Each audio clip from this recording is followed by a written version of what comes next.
Very good morning, everyone. Welcome to the final session of Module 1 in the HSMA program and the third of our Python tutorial sessions. So whilst this may be the final of the formal Python training sessions, this is by no means the end of your Python training journeys. As we made the point some time ago, you will continue to be learning Python, well, far beyond this course, but certainly even within the course, you will continue to be learning your Python skills and practicing them and learning new things as we go through. And indeed, in the next module, Module 2, which we start next week, you'll be seeing some new Python concepts that you haven't yet seen.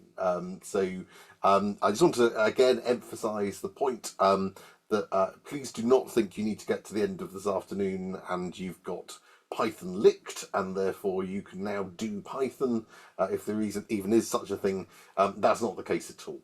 It's just these three sessions which kind of show you some of the basic fundamental building blocks of Python for data science. But you're going to get a chance to practice again and again all these things that we're covering, and hopefully by going through these three sessions, you'll when we encounter those things as we move through the rest of the training, you'll have a recognition of them and have a little bit more understanding of how they work. Today is going to be focused quite a lot on object-oriented programming, which we talked about a little bit in the principles of programming session and a couple of times beyond that. But we're also this afternoon going to be looking a little bit at a really nice software package called MatPlotLib, which allows you to plot some really nice graphs very, very easily.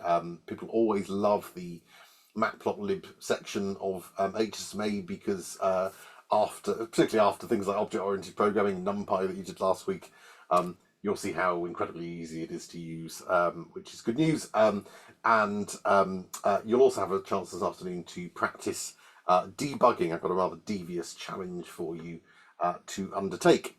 So, without further ado, let's crack on. So, as I said, in fact, all of this morning, we're going to be talking about various aspects of object-oriented programming. So let's just remind ourselves a little bit of what we mean by object-oriented programming. You may commonly see it abbreviated to OOP.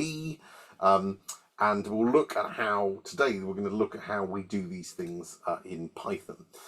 So let's imagine that we want to write some code that defines how an ambulance works. Remember, this is the example that we used in the principles of programming session. And we said that in an object-oriented programming world, we would think about an ambulance as being an object that has properties that the ambulance has, and there will be things that the ambulance does.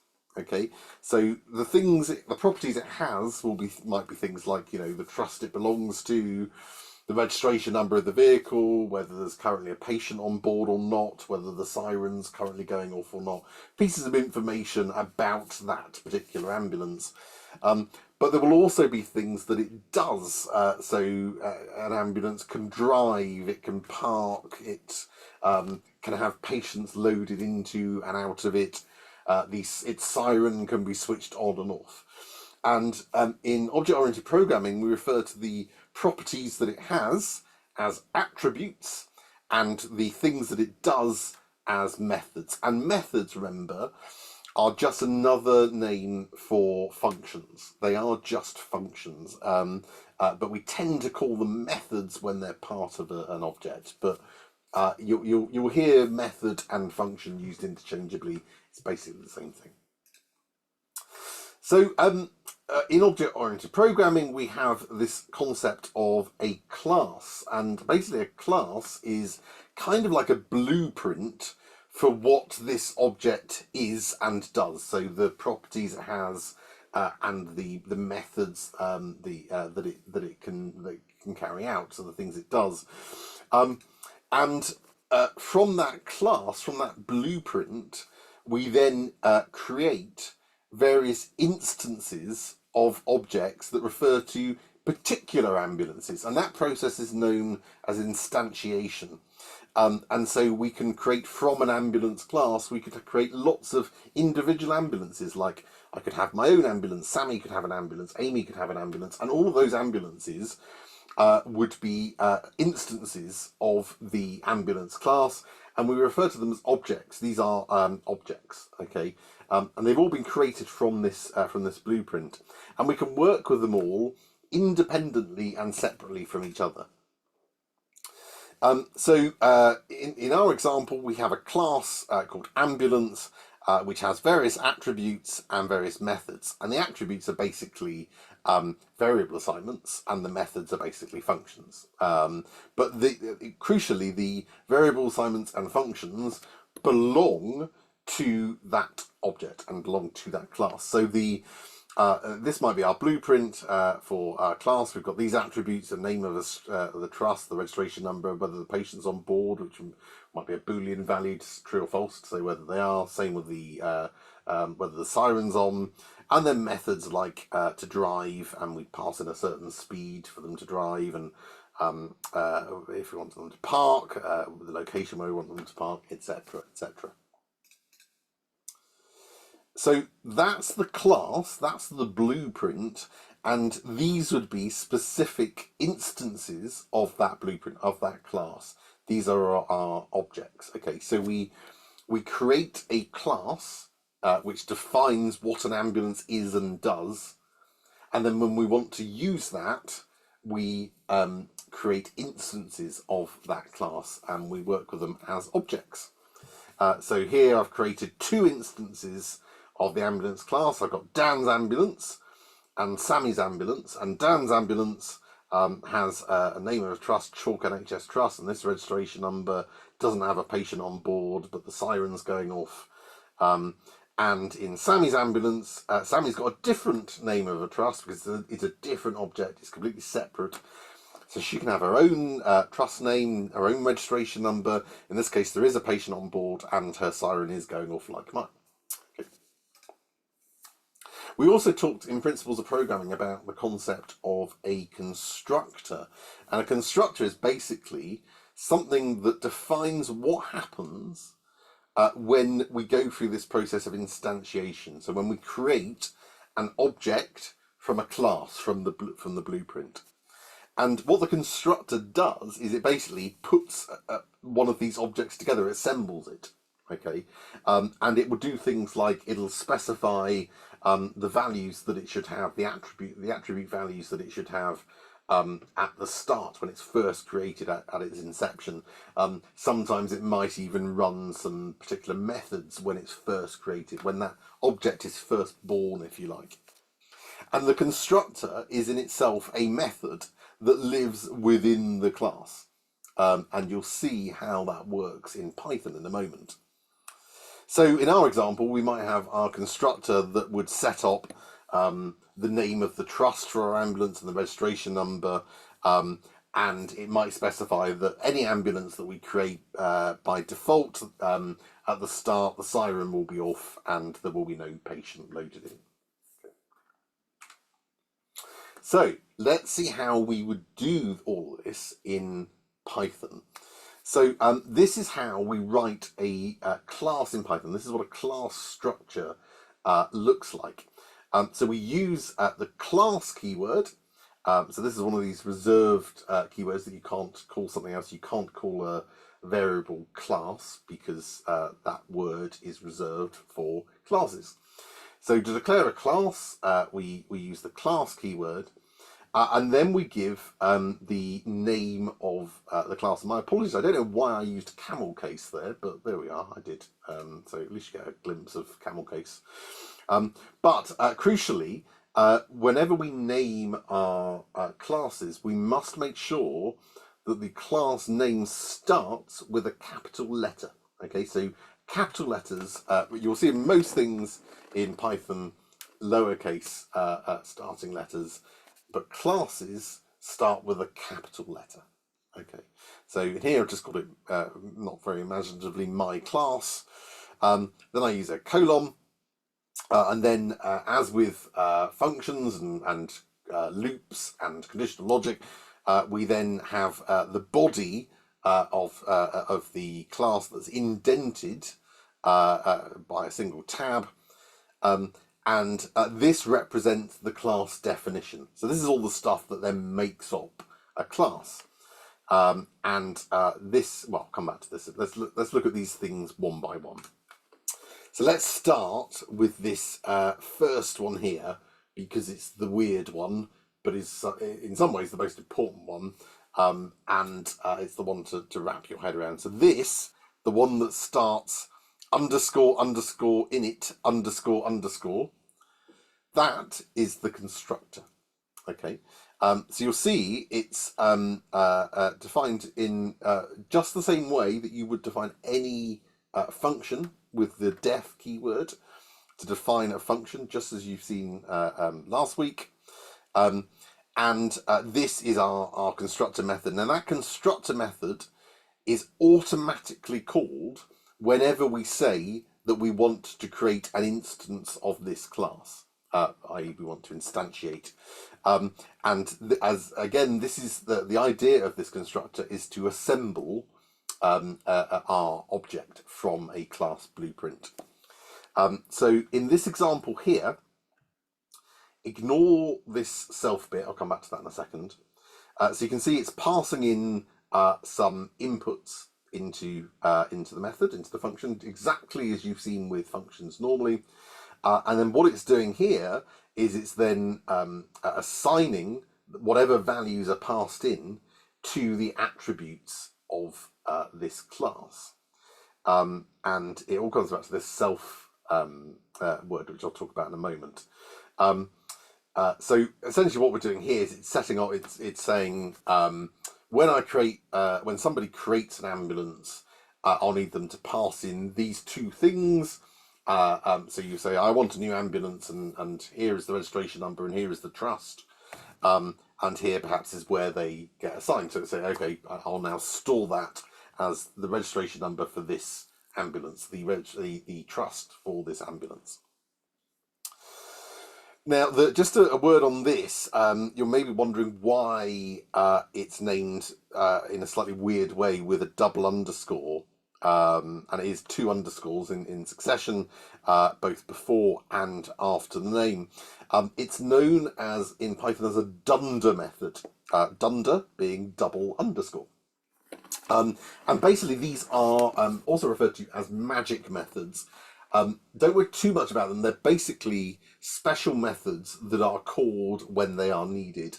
In the case of the constructor, they are called when you ask for a new object to be created from that class, and then this method would be automatically called.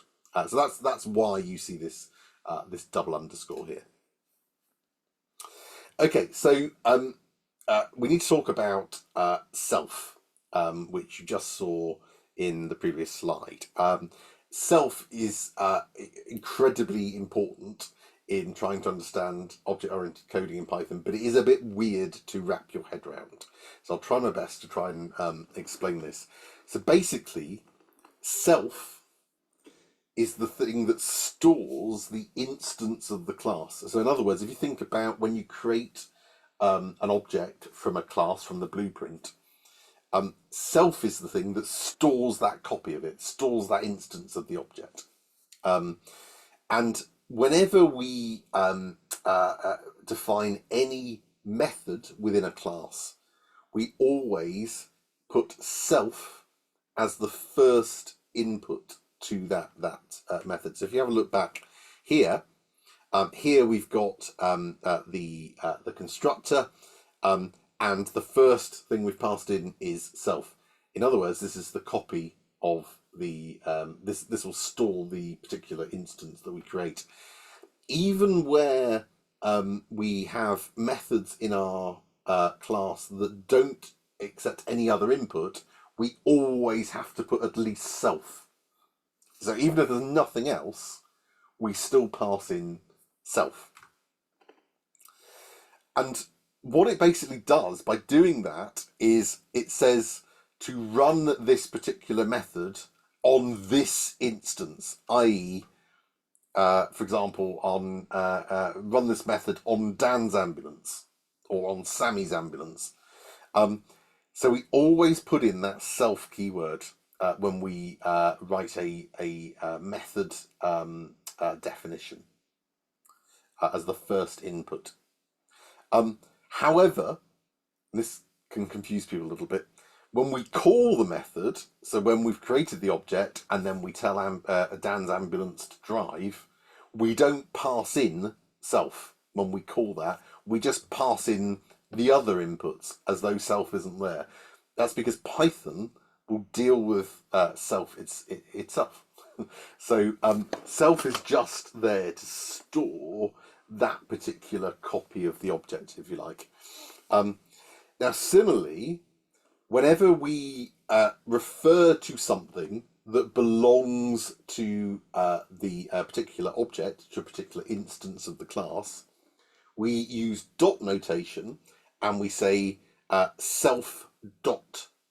Okay, so and that's what that's basically saying is, give me this thing that belongs to you, you as Dan's ambulance. So give me the attribute value that you as Dan's ambulance is carrying, or run the method that Dan's ambulance has. So rather than referring to the class, it's referring to specifically this instance, this copy of the object. And basically that's what self is doing. It's by using self, we're referring to that particular instance of the class, the individual object, rather than the class blueprint. And I promise you, this does make a bit more sense when you see examples. But here, if we go back to the constructor, what this is basically saying here is so if we look at the body of the constructor method, this is saying that when you create an instance of this object, it's the attribute 1 that belongs to you, set that to whatever value is passed in. Attribute 2 that belongs to you, set that to attribute 2 that's passed in. Okay, this will make more sense, I promise. But it is a bit weird to get your head round at first. So we touched on this a little bit, but just say we would potentially have other methods that a class has. Every class has at least a constructor, but we'll probably have some other methods as well, though it doesn't have to. And as you've seen, these work in exactly the same way as any other function, except that we have to pass in self. We have to pass in that copy of the object as the first input into the method definition, even if there are no other inputs. Okay, so let's look at a real example, well, a real fictitious example, just to make this a bit easier to try and understand. So let's take our ambulance class that we've got here and see how we would translate that into Python, and in a very simplified way. And this is how I might do that. So here I've defined my class and I've called it ambulance. Here my first method is my constructor, my init method, my dunder method. And into that I'm going to pass in self, because I have to, as the first thing. And then I'll have the name of the trust that we passed in and the registration number. So anything passed in here is basically stuff that when you create a new ambulance, when you say you want a new object of type ambulance, these are the things that you will have to specify when you create it, or when you ask for it to be created. So basically this says, when somebody asks for a new ambulance, they'll have to tell me what trust it belongs to and what the registration number is going to be. That's basically what this says. Then within the constructor, it will then assign the name of the trust that is passed in when we ask for a new ambulance. It'll say, okay, that name of trust, that now is assigned to your name of trust. Registration number that's passed in, that now belongs to you, that specific object, that is now assigned to your registration number. We might also have though attributes that are not passed in, i.e. that we don't have to specify when we create the object.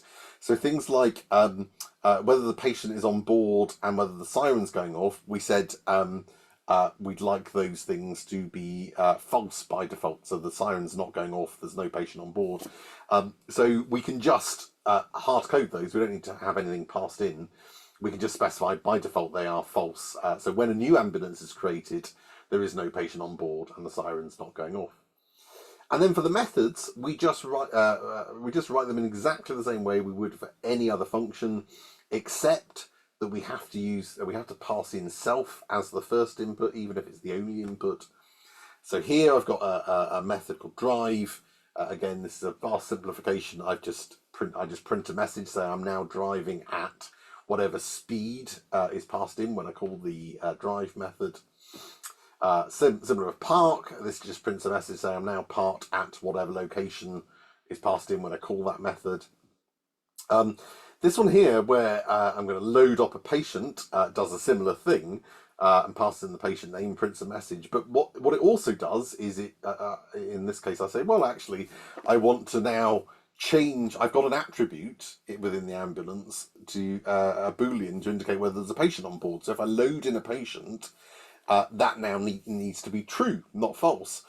And so I need to refer to one of my attributes.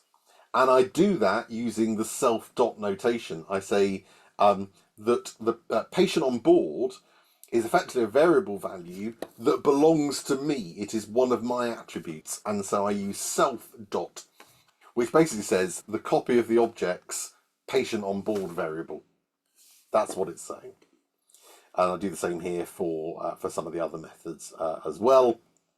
And as you can see, a very technical code here for turning on the siren. I couldn't think of anything better. So once we've defined what our ambulance class, we've defined what an ambulance looks like, and we've defined what should happen when we say that we want a new ambulance. But just as when we define a function, we're just at this stage just defining, we're just telling Python what a class looks like, in the same way that we just tell Python this is what a function looks like. Nothing will happen until we say that we want to do something with it. And in the case of a class definition, that basically means we want to create an instance of this class, i.e. we want to go through instantiation. So having created our class here and told Python what an ambulance is, I can then create a new ambulance. And I'm going to call mine Dan's ambulance. And so I use an assignment operation here to say Dan's ambulance equals, and what I want Dan's ambulance to be is an ambulance. So I use the name of the class and open brackets, and I need to pass in anything that the constructor needs. And remember, we said here that when a new ambulance is created, ignore the self bit, it's going to need these two things. So it's going to need the name of the trust and the registration number, and it'll then assign those to the attributes for that particular object. So here I need to pass in those two things when I create an ambulance. So I'm going to pass in chalk NHS trust and this registration number, and that will create a new ambulance. And that, now Dan's ambulance, is an instance of the ambulance class. It is an object. It is an ambulance. And so I can then do things with Dan's ambulance. So I can say Dan's ambulance dot drive, which remember is one of the methods that I defined. So that basically, remember, our dot notation says access the attribute or method that belongs to this thing. So this is saying, give me the drive method of Dan's ambulance and call it passing in a speed of 50 miles per hour. This says call the turn on siren method of Dan's ambulance. This says call the park method of Dan's ambulance, and apparently I'm parking at the cake shop. But the key advantage of object-oriented programming is it allows us to create multiple instances, multiple objects, but we only have to define the class wants. So if we want 20 ambulances, we only have to define what an ambulance is once, and then we just create instances of those classes and work with them all separately. So I can then just as easily create a separate instance of the ambulance. This one is Sammy's ambulance, and that one belongs to Rossa Healthcare and has this registration number. And Sammy's ambulance here can be driving along at 70 miles per hour, sirens blaring, and she's attending an incident whilst my one apparently has just turned up at a cake shop, which sounds about right.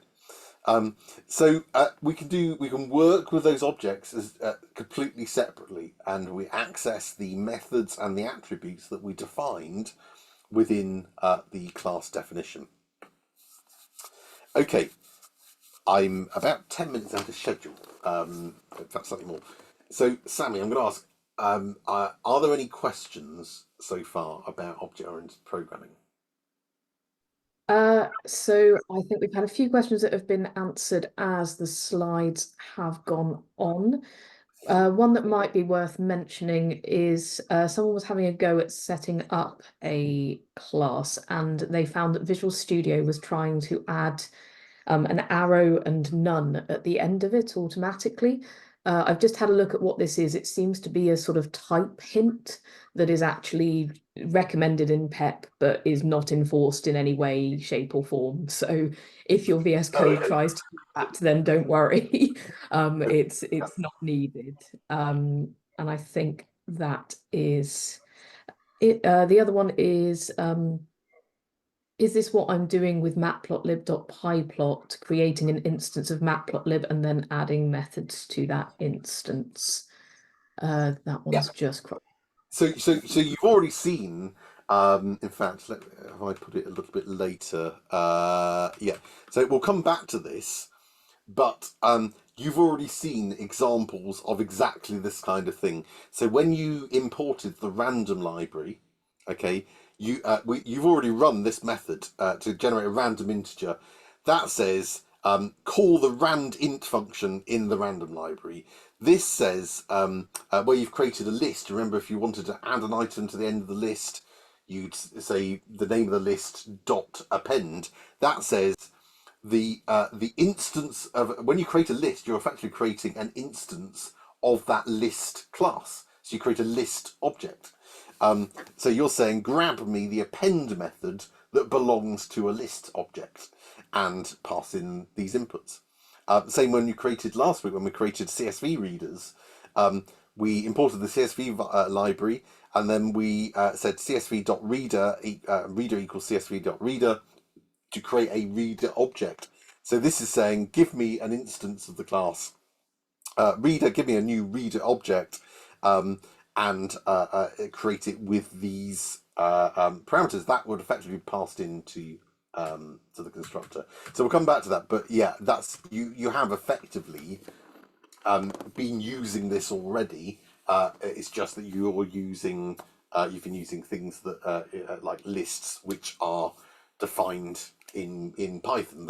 You don't define a list class yourself, but they are there. And they are just objects, just like anything else. And object-oriented programming is quite tricky to get your heads around. Even people who are more experienced with coding can struggle with object-oriented programming. So it can take a bit of time to get your head around it. But it is, if you're doing anything that is beyond a trivial script, generally speaking, you want to think about creating an object-oriented framework for what you're doing to improve the kind of reusability of your work. Okay, so we're running ahead. That's really good. So first of all, we're going to tackle this first exercise, and you're going to go into your groups and have a bit of a chance to practice these skills. So you can have 45 minutes plus a 10-minute break. So what I want you to do is basically turn this class description into a Python .py file. Okay, So this is the class that's got, it's called patient, it's got these attributes, and it's got these methods. And here I've got a bit of a description of what these methods should do. So the attend ed method, which accepts in an input called mean time. Basically, that method should randomly sample a time for the patient to remain in the emergency department, and it should do that from an exponential distribution based on the mean time that's been passed in. Now, to sample from an exponential distribution, you can use the expovariate method of the random library, and you pass in a value known as lambda. Now, lambda is just 1 over the mean. Okay, so if you pass in a mean of 10 minutes, lambda is 1 over 10. That's all lambda is. When you call that method, it'll return a value that's been randomly sampled from an exponential distribution.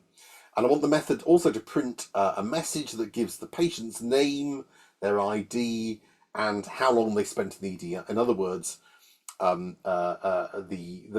random value that gets sampled as part of that method. So the attend-ed method basically says, it'll print off a message saying, Dan Chalk with ID 4712 spent X minutes in the ED department, and the X minutes comes from you randomly determine that from a random sample. This is moving a little bit closer to what you'll be doing next week. Oh, this is vastly simplified, but when we come on to look at some of these discrete event simulation models, but you will be using random.expovariate.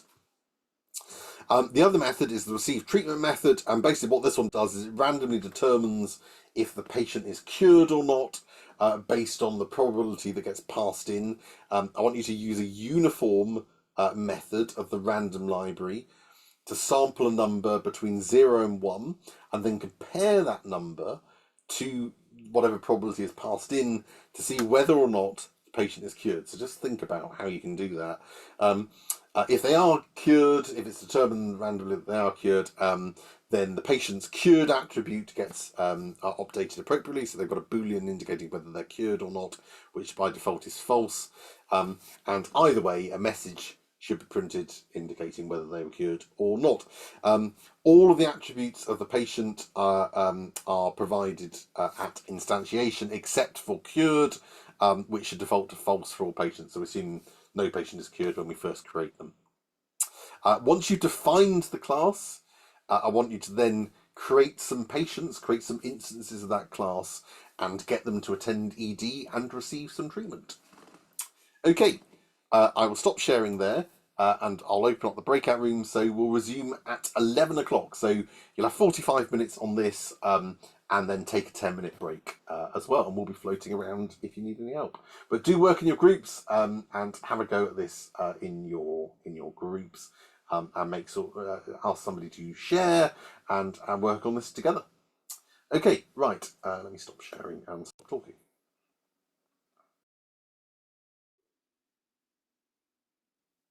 Hi everyone, welcome back. Managed to get around to a few of the rooms. I think Sammy covered the others. Really impressed. I think most groups I saw finished early.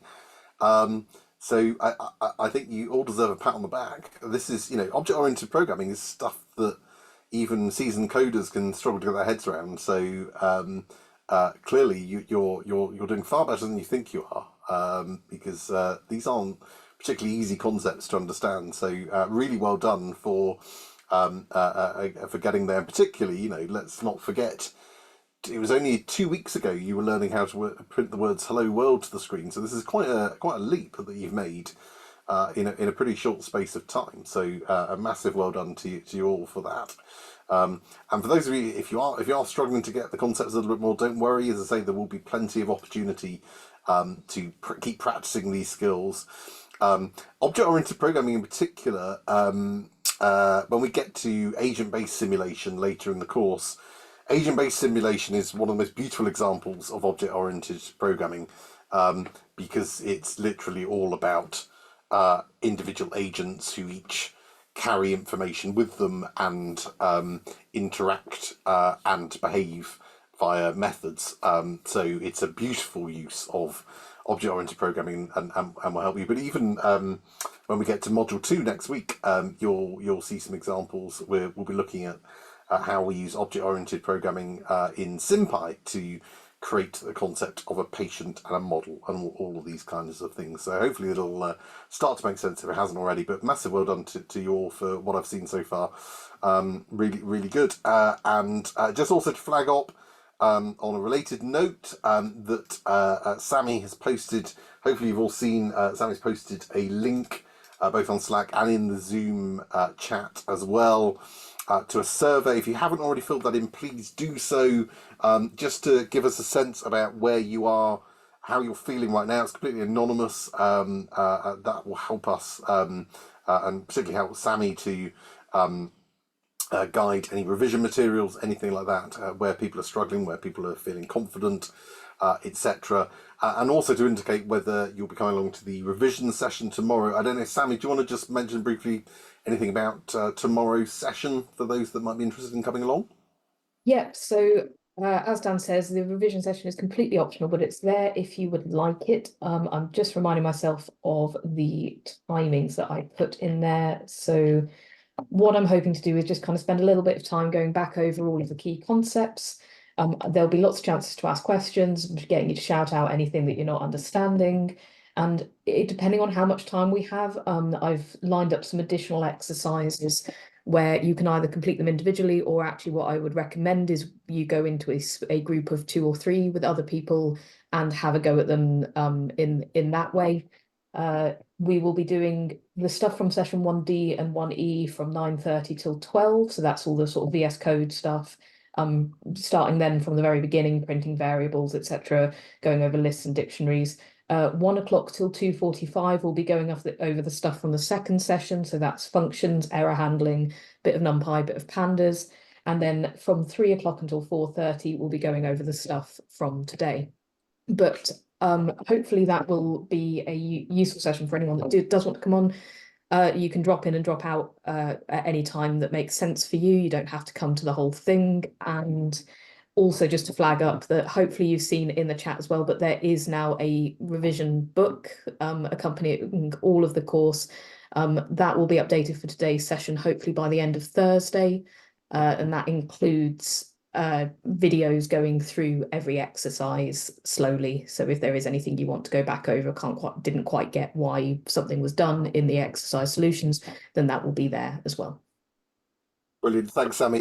Yeah, and just to echo that, I mean, if you haven't already, do check out Sammy's excellent revision book there. It's a really handy reference material that goes back over the content and expands on it, and Sammy's really extensive solution videos, sort of helping if you're struggling on anything, well worth a watch. Sammy takes the time to kind of explain her thought process in how she would approach each of these things. I'm particularly looking forward to when she records the one from the Devious Debugging Challenge later. I've challenged her to try and put a time limit and see how angry she gets with me, which is probably going to be very angry. It's a very nasty challenge I've got coming up later for you, but we shall see. We shall see. Excellent, thank you, Sammy. Yeah, if you are struggling and you can make it to at least some of tomorrow, I would advise it. Yeah, if you can. The other thing I was just going to flag up, whilst I've got your attention here, hopefully you've all seen it. The post I posted yesterday, the Ghost Pirate LeChalk posted yesterday. Please make sure in your groups, your things, you've got a bit of time to come up with these sarcastic reviews, but we will need them by the 24th of July. So don't worry too much about what it's for. It'll all become clear, but just make sure that's on your radar too. And all I will say is that if you found that amusing, you are going to love that session. So it's quite fun. I'm quite proud of that session. Okay, cool. Let's carry on with talking about object-oriented programming, which you seem to be doing so well at. So let me share my screen once more, and let's jump back in. So let's now talk about inheritance, which is also a concept that we talked about in the Principles of Programming session as well. We've talked already about classes, that they are essentially blueprints, and from those blueprints we can create instances of that class, which we refer to as the objects, and we can then work with those particular instances, those particular objects, independently and separately. However, we can also have, and this is quite neat, we can have classes that are based on other classes. And in object-oriented programming, this is known as inheritance.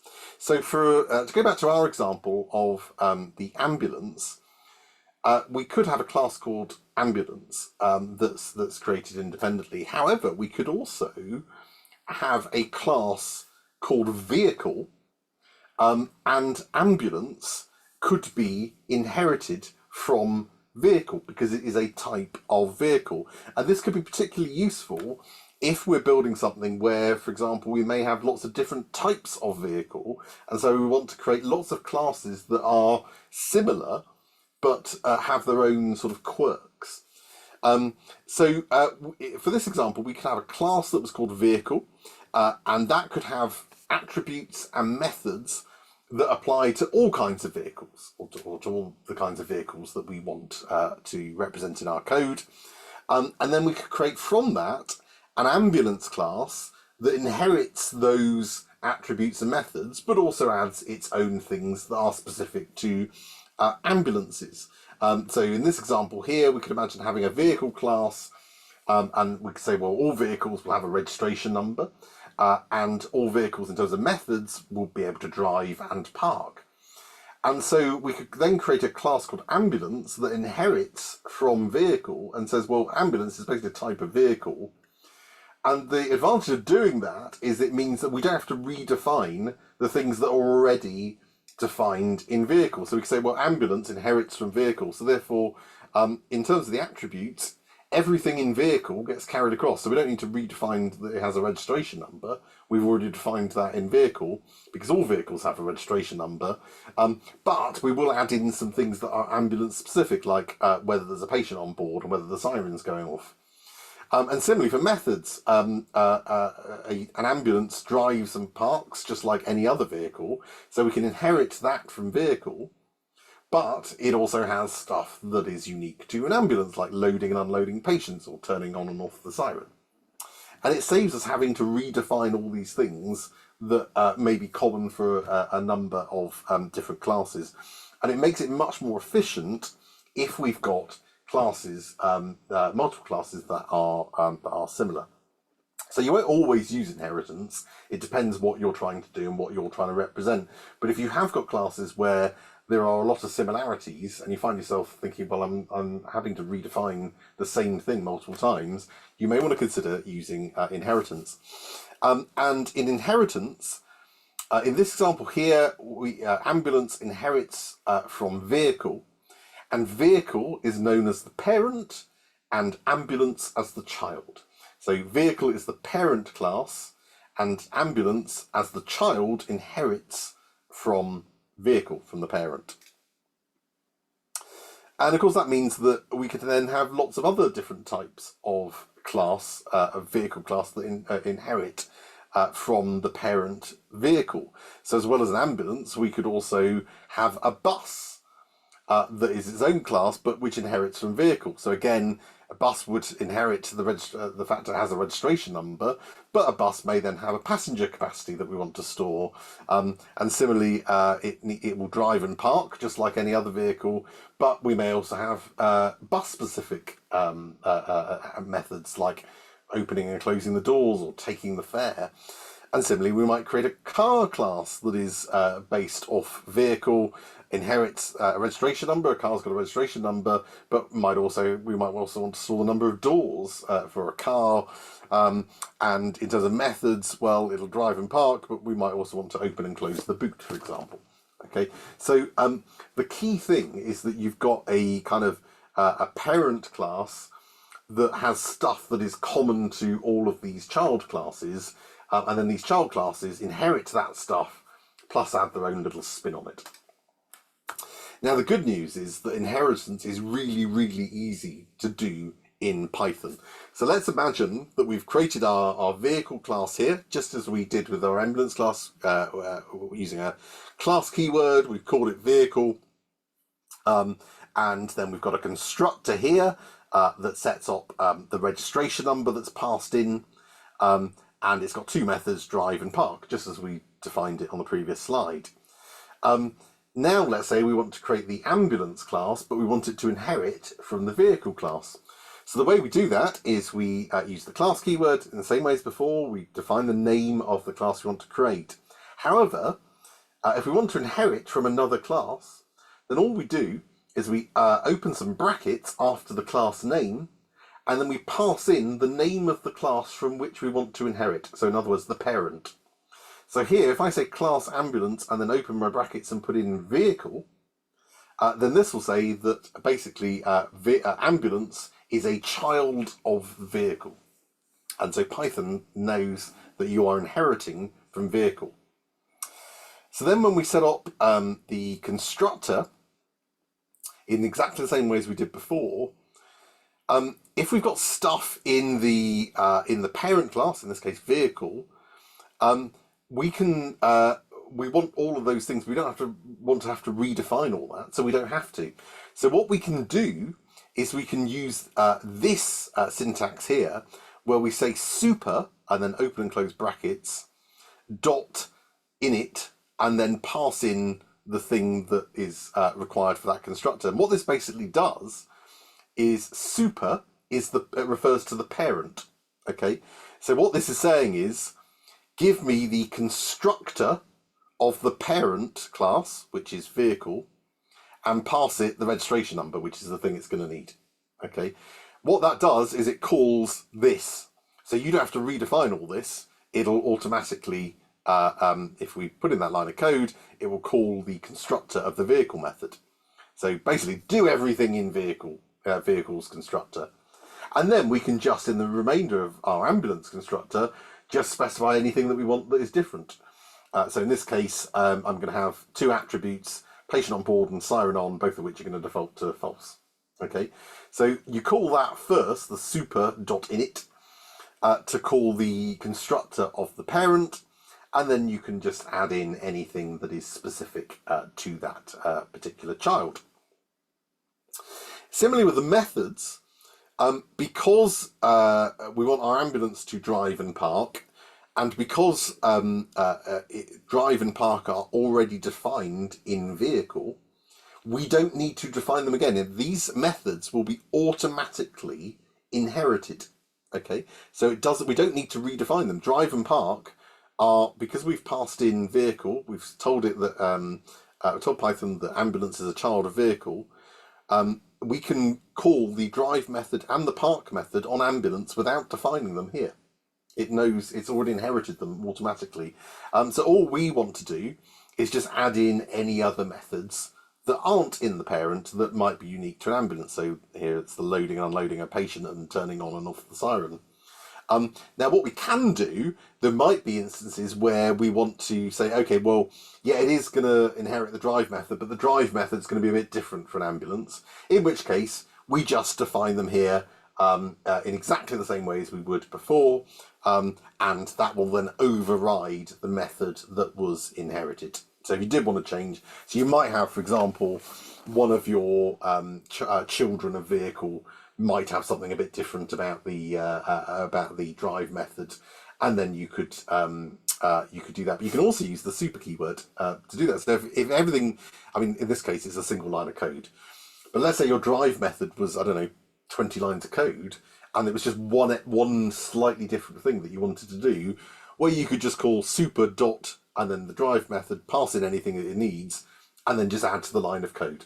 So the super dot and then name of method basically says run that and pass it anything it needs, and then you can just specify anything different. But if there's nothing different, if you're just using it as is, then you don't need to use the super. This is just to say I need that plus this bit. So you can do that both with the constructor and also for the individual methods as well. And again, because we're using inheritance, we can then create other kinds of vehicles. So here's my class definition for a bus, which inherits from vehicle. Again, I call the parent constructor, and then I add in, but also a bus has a passenger capacity that will be passed in. And you'll notice here, so in the bus constructor, when we create a bus, we'll be asked to give a registration number and a passenger capacity. However, the parent vehicle doesn't need a passenger capacity, wouldn't know what to do with it. So when we call the parent's constructor by calling super.init, we only pass across the thing that the parent's constructor needs. So in this case, the registration number and passenger capacity we will deal with in here. And then I've just got some methods to open and close the doors and take the fare. And similarly for a car is another type of vehicle, inherits from the vehicle class. Again, this one has got a registration number and a number of doors. So I call the parent constructor, pass to it the registration number, and then deal with the number of doors down here. And then I've got my various methods here. So a quick note just to say, probably you've already worked this out, if the child class contains no differences whatsoever in terms of its constructor from the parent class, then you don't need to define the constructor at all in the child. It will just automatically inherit and use the parent class on instantiation. And in just the same way that, you know, if one of the, just as we had here, we didn't need to re-specify drive and park in the ambulance because it automatically inherits those things. And if they're the same, then we don't need to do anything about that. Okay, Sammy, any questions about any of that? There are a few that have come through, some really good discussions, people just asking about different aspects of inheritance. So the first one was, could you create an inheritance of an inheritance? So could you, for example, define a vehicle, make an ambulance, and then actually have some sort of specialized ambulance created from the ambulance child class? Yes, you can have multiple lines of hereditary inheritance in Python. Be careful about doing that. Make sure that is what you want to do, because that can get messy for obvious reasons. But yes, you can inherit over multiple generations. Great. And there's a few questions then about how super works within that, but I think that might be a good one for people to have a play around with after the exercises. It's probably a little bit complicated to ask that particular question verbally, I think. So I've never done it, but I'm guessing, so super would always refer to the parent. So if you want to refer to your parents' parents, I think you'd have to say super. I think. That would be my guess, but that is a guess, because super is just a shortcut for saying my parent. Yeah. You'd then want to call the parents method of the parent, so your grandparents method. You see how this gets messy. So your grandparents method, I think, would be super. But yeah, I've never done it. Yeah. I'm guessing. No, me neither. It's not come up so far, so it's definitely a bit of an edge case for, I think, the level of what we'll be doing in the course. There was one question: what happens if you forget to super init one of the parent's attributes? Does it create the new inherited class without it? I suspect it would error out potentially, but if it can't create, if it basically doesn't have one of the required arguments, but I'm not sure on that one. Yeah. If it was an argument that you have to that gets passed in, then I think Python would. Again, I've never done it, but I think Python would error out, because effectively it's calling a method, and that method is expecting some inputs. And if it doesn't get the inputs, it would error. Yeah. Another question: can you inherit multiple attributes in one super init call? I think the answer to that is yes. You could just keep adding. If I think, is that right? Yeah, I think. I'm not sure. Sorry. So I think the question was, can you inherit multiple attributes in one super init call? So I suspect there, for example, where we've got car, vehicle, that would be if our parent vehicle had multiple attributes to set initially. Is it possible to do that without having to go super init again and again? And I think yes, that's absolutely what we're. Yeah, so super.init says run the entire constructor of vehicle. So this is only one attribute, but if that was 20 attributes that were set up, it would do all of that just by calling super.init. Super.init just says give me your parent and run its constructor, however many lines of code that is, and then you can then just add anything else you want to do on top of that. But yeah, it doesn't matter if it's one attribute or a million. So Yeah. Excellent. Another question, can you create a child class with attributes or methods taken away? So could you say, basically, give me everything from this class, but without a particular attribute? One person has gone away and looked this up and said it looks like you can sort of do this, but it's not necessary. It's something that's not generally recommended. yeah, I've never encountered that. I mean, it's if you are writing your code so that anything that any methods, remember methods are just functions, so functions should do one thing well, and an attribute should be a type of variable in some way.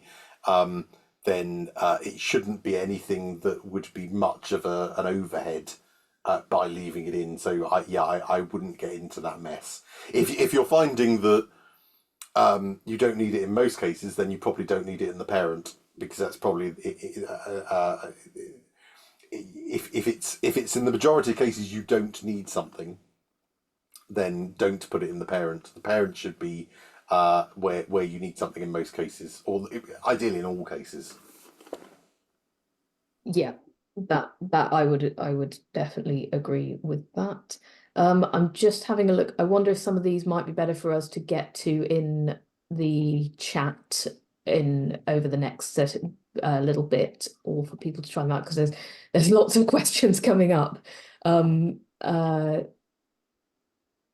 Is it when modifying an inherited method using super, if you rewrite a method using the parent, does that overwrite it for the child? Yeah, if you rewrite the parents method, that again, all this is doing is calling whatever the parent method looks like. So if you change it in the parent, that whatever gets called there is changed. That just says give me whatever function definition is in the constructor for the parent. And if you redefine a method within a class, within a child, that will overwrite the parent's one for the child. So basically, so to give an example, let's say we wanted the ambulance to drive slightly differently. If in fact, well, let's say totally differently, just to make it simpler. If I were to redefine a method called drive in ambulance here, it'll ignore the one in vehicle, and it'll when we use ambulance, it'll use this one instead, not this one. If we wanted to use all of that, but just with some changes, additions, it would need to be, then you could use super, call the drive method, and then add on these bits. But usually, you probably just want to redefine the method entirely. Yeah, that sounds good to me. I think we'll pause on the questions there, and I will get back to I think there's one or two left that it would probably be easier to answer in text. So I will do that if that sounds good. What I would say is don't get too hung up on inheritance. You probably won't use it most of the time. So this is a neat feature of object-oriented programming. The stuff you did first thing is more fundamental than this, which is a neat little addition. But in reality, you won't use this very much. I'm trying to think if there are any examples of inheritance in my bits of the rest of the course, and I don't think there are. Just to flag up. So it's not something that you will use, but it is something that can be quite useful, depending on what you're trying to do. And it might be, so although it's not used in it might be, I haven't rewritten it yet, but the agent, hang on, sorry, I tell a lie. There is something in the agent-based simulation that inherits, if I recall correctly. So agent-based simulation is probably a good example of that, where you might have lots of different types of agents, and they might be all patients, but they might be patients that are slightly different, and slightly different groups of patients, and then you could inherit from a patient class that then had slightly different tweaks to it. I think from memory, again, I'm rewriting the agent-based simulation, but training, but I'm pretty sure I've used an example of inheritance previously on that. But it is rarer. So don't worry too much about inheritance. And generally speaking, if you do use it, you'll use fairly simple approaches to it like this. Okay, so nevertheless, let's give you a bit of practice on inheritance and on object-oriented programming more generally by getting you to. So probably I would say that and I think this is probably borne out from what you've experienced so far this morning, the actual code for writing object-oriented code in Python is actually not that difficult. Self's a bit weird, but once you get your head around self, it's actually fairly straightforward. I think the real difficulty with object-oriented programming is thinking in an object-oriented programming way so that you are designing your code in an object-oriented format. And as I've mentioned before, there are no right or wrong answers with this kind of thing. It is a bit of an art form, how you decide to go about it. So with that in mind, this exercise is a bit of a practice of both a little bit of inheritance that you just looked at, a bit more a practice on writing object-oriented code, but primarily on how you would go about structuring something in an object-oriented way. So in this task, you're going to work in your groups, and I want you to translate this narrative description into a piece of code that is object-oriented. And there is a solution, a proposed solution that I will share tomorrow when I upload the solutions. But it is by no means the definitive answer. It is just one answer, and there may be multiple ways you decide to do this. So you're basically setting up a model for a local trust that runs a number of different clinics. And to begin with, they'd like you to develop a proof of concept that models some of the functionality of weight loss clinics and sexual health clinics. So all of the organisation's clinics have a clinic name and a list of staff who work there. Any clinic can open or close, and the model will need to be able to record whether the clinic is open or closed at any time. And it should have a means of displaying all the members of staff at work at the clinic. Now, weight loss clinics also have a lead nurse, which should be recorded. Sometimes this person isn't already on the staff list, and there should be some way to check if they are, and if they're not, to add them. And sexual health clinics have the facility to book tests in the clinic's appointment book, which basically records a patient's name against their appointment time. And you should also build in functionality to display the entries in the appointment book. So I want you to build that in an object-oriented framework. And you've got a bit of leeway to how you decide to approach this. Once you've built this proof of concept, I want you to create a couple of new weight loss clinics, one in Cornwall and one in Devon, with lists of staff that work at each and a lead nurse. And I want you to test the functionality of the code you've written by checking whether a given lead nurse is in the staff list or not. I want you to create a sexual health clinic in Cornwall and book in an appointment for Jessica Fletcher at 11 o'clock.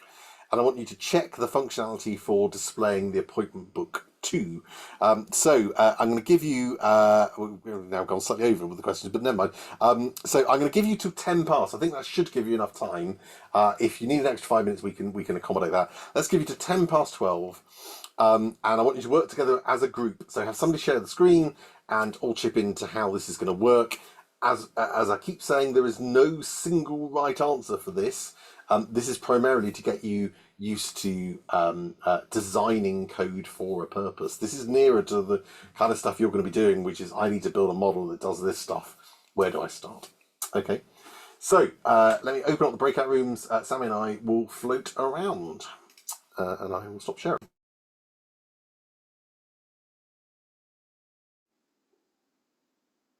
Hi everyone, welcome back. So managed to get around to quite a few of the groups. Really nice to see some really creative uses of object-oriented programming and some different ways of approaching the problem. Actually, I saw one group actually came up with the idea of creating an appointment class. Which I haven't done in my solution, but actually is probably a better object-oriented way to do this. Because to say, well, actually, for our problem, we only have appointments for the sexual health clinic, but appointments feels like something we may want to use elsewhere, so maybe we should create an appointment class. That's really good to see that kind of thinking. So and that's part of what this exercise was about, to get you thinking about how you might structure things to maximize reusability, which segues nicely into the next bit of the lecture. So just a few last bits just to cover, to flag up just before lunch. We've talked a little bit this morning about how one of the key advantages of object-oriented programming in this way, is its reusability. It means that we can write some code and define something just once, but use it in lots of different places, and even in completely different programs. And I'm going to show you a little example of this right now. So what we can do, if we were to store a .py file, we can save it, and that could represent what we call a module, which is basically just multiple class definitions and functions, and then we can import that module elsewhere, and we can either import the whole thing, or we can just import bits from it. And you've effectively already been on the receiving end of this when you've imported things like the random library and the CSV library and things like that, where you're effectively importing bits of code that other people have written. And sometimes you import all of it, sometimes you import bits of it. As I mentioned earlier, you've seen lots and lots of examples of that. You've imported the random library, the CSV library. You're using the concept of a list, which is already built into Python. So here's an example of a piece of code that I've written. It's in your lecture examples, the file pen called wizardry.py. So what this piece of code does, it has an import statement to import the random library.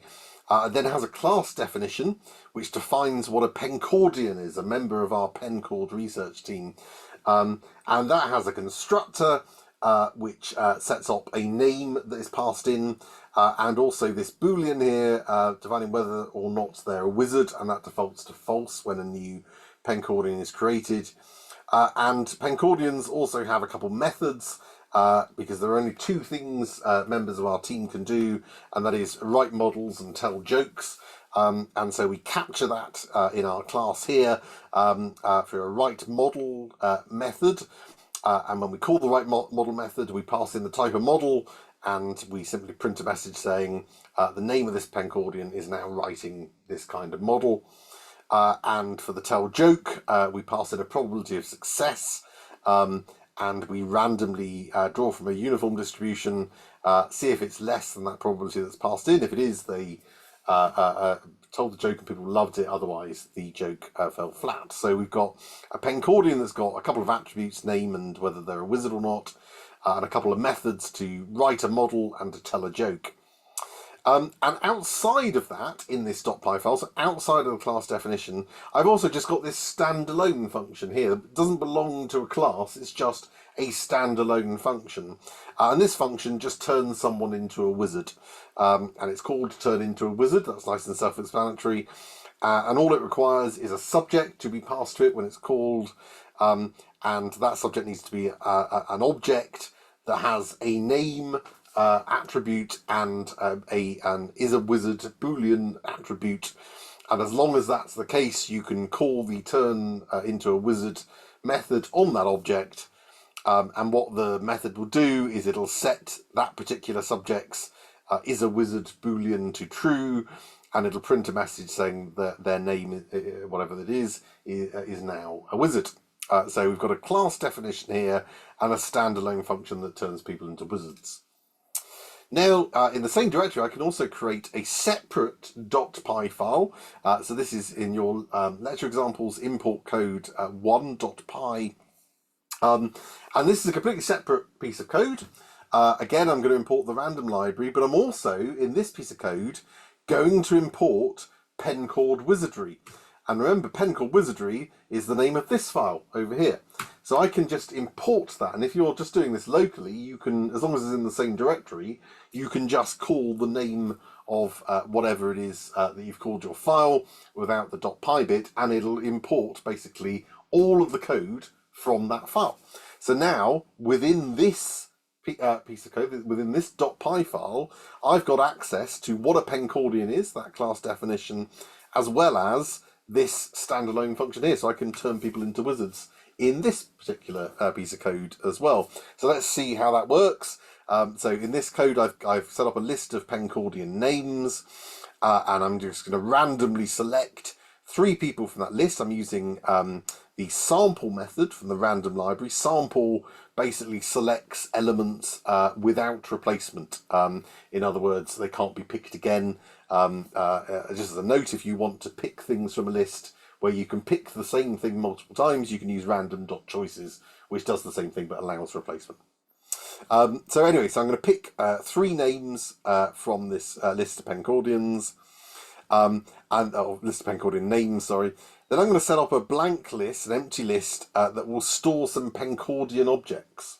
Okay, and I'm then going to create some pencordian objects with the names that I've selected, the 3 names I've selected here, and I'm going to create those as pencordian objects. Now remember, I have not defined what a pencordian is in this piece of code. All I've done is I've imported this piece of code, and that piece of code has the definition of what a pencordian is, but I haven't had to repeat it here. I haven't had to redefine my class pencordian. So here in this list, I'm basically just going through the list of 3 names that I've randomly chosen, and for each of those, I'm going to onto this empty list here, or empty at the start, I'm going to append, and I'm going to call, the thing I'm going to add to this list is a new pencordian, which I can access by saying pencordwizardry.pencordian, because that says, give me the pencord wizardry module that I've imported here, so I can refer to it, and give me the class definition for a pencordian, this. So that's the thing it's pulling in. And remember, in our constructor here, we said that we need to pass in a name when we create a new pencordian, and so I pass in the name. So it'll loop through the 3 list of the 3 randomly selected names that I got from this list. It'll create a new pencordian with that name, and it'll do that by using the definition from this piece of code over here, and it'll add that object to this list here. Remember, lists can store objects. In fact, you've been storing objects all along, you just didn't know it.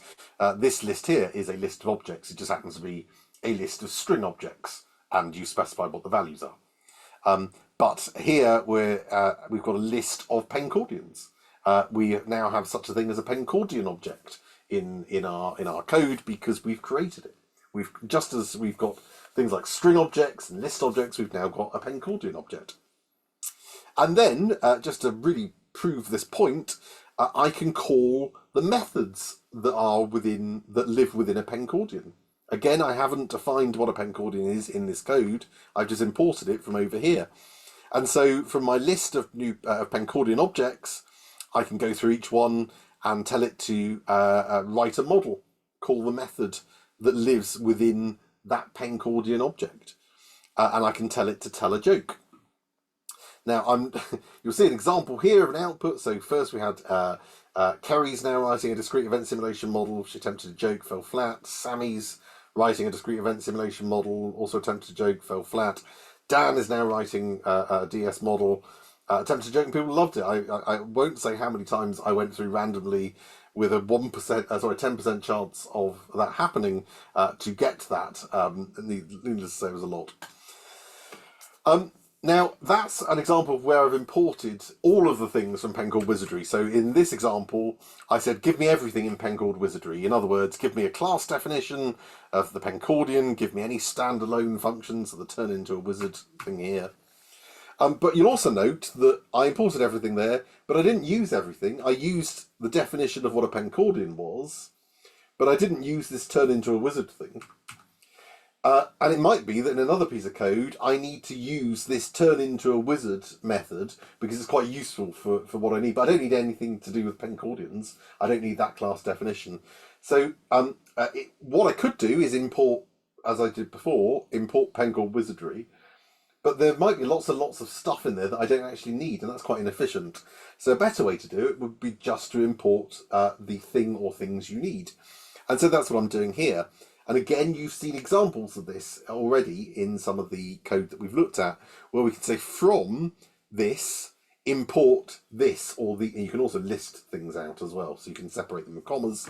But in this case, I just want to import turn into a wizard, which is this method here, or this function here.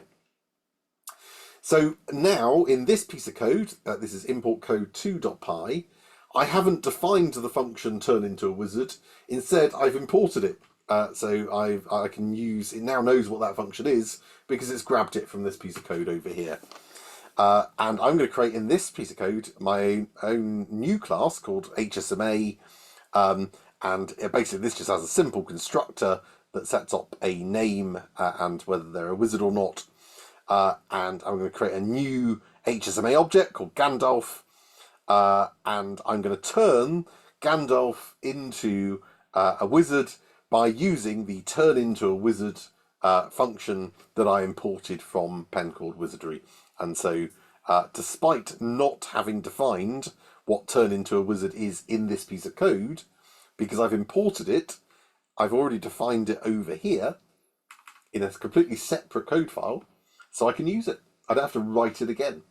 And so that really emphasizes the fact that you can use this stuff in other things. And you, as you get through your sort of coding journeys, you'll find things that you'll think, actually, that would be really useful generally. And so you can import, write things that you can then import into other pieces of code. And in fact, you can even, if you find stuff that you think would be generally useful to the community, you can go out and you can upload it to repositories and make it available and all that kind of stuff. But certainly for the kinds of things you'll be doing, you may find it useful to do this kind of thing. In fact, the example of the group who said about creating a class for appointments, that could be really useful. Having an appointment class might be useful for other stuff as well. And so you could create that class and use it elsewhere. Okay. Any questions about any of that, Sammy, or is it time for lunch? There was just one question. Is it best practice to name a module with a capital letter like a class name? Yeah, well, I think it is. I don't know what Pep 8 says about that. You can tell how much. Do you know? No, not off the top of my head. I will double check over lunch and pop that answer somewhere. There we go. Sammy will find out the answer. Yeah, don't necessarily assume just because I've done it that that's the best practice. But yeah, that's the way I've done it. But yeah, I'm just trying to think. I reckon it isn't. Because otherwise, other libraries that you're importing would have that. So I think Sammy will get the definitive answer, and it'll probably be no. Don't just ignore Dan and just don't use that convention. Is the correct standard. Great. Okay. Cool. Let's hopefully this morning's given you a bit of a nice introduction to how you do object-oriented code in Python. I think you've all done really well actually to take quite a complex concept, and hopefully you've seen that the code itself is actually fairly straightforward, or at least it's not any more sort of complex than it's just using things that you've used with a few little extra bells and whistles. The slightly more complex thing is just how you go about designing your code in that way. And certainly from the previous exercise, it looked like you had some really good ideas about how that might work. So, but this is a bit of an art form that will come to you, and there are no right answers, as I say. Okay, let's stop for lunch, and we will resume at 1:30, and we'll talk about MatPlotLib. See you all in an hour.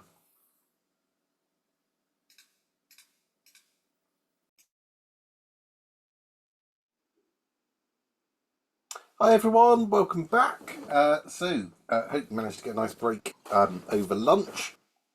So this afternoon we're going to be talking about a couple of different things. First being MatPlotLib for generating graphs, and the second about debugging I saw quite a few people were hoping to have a coding competition. We haven't got one scheduled in today.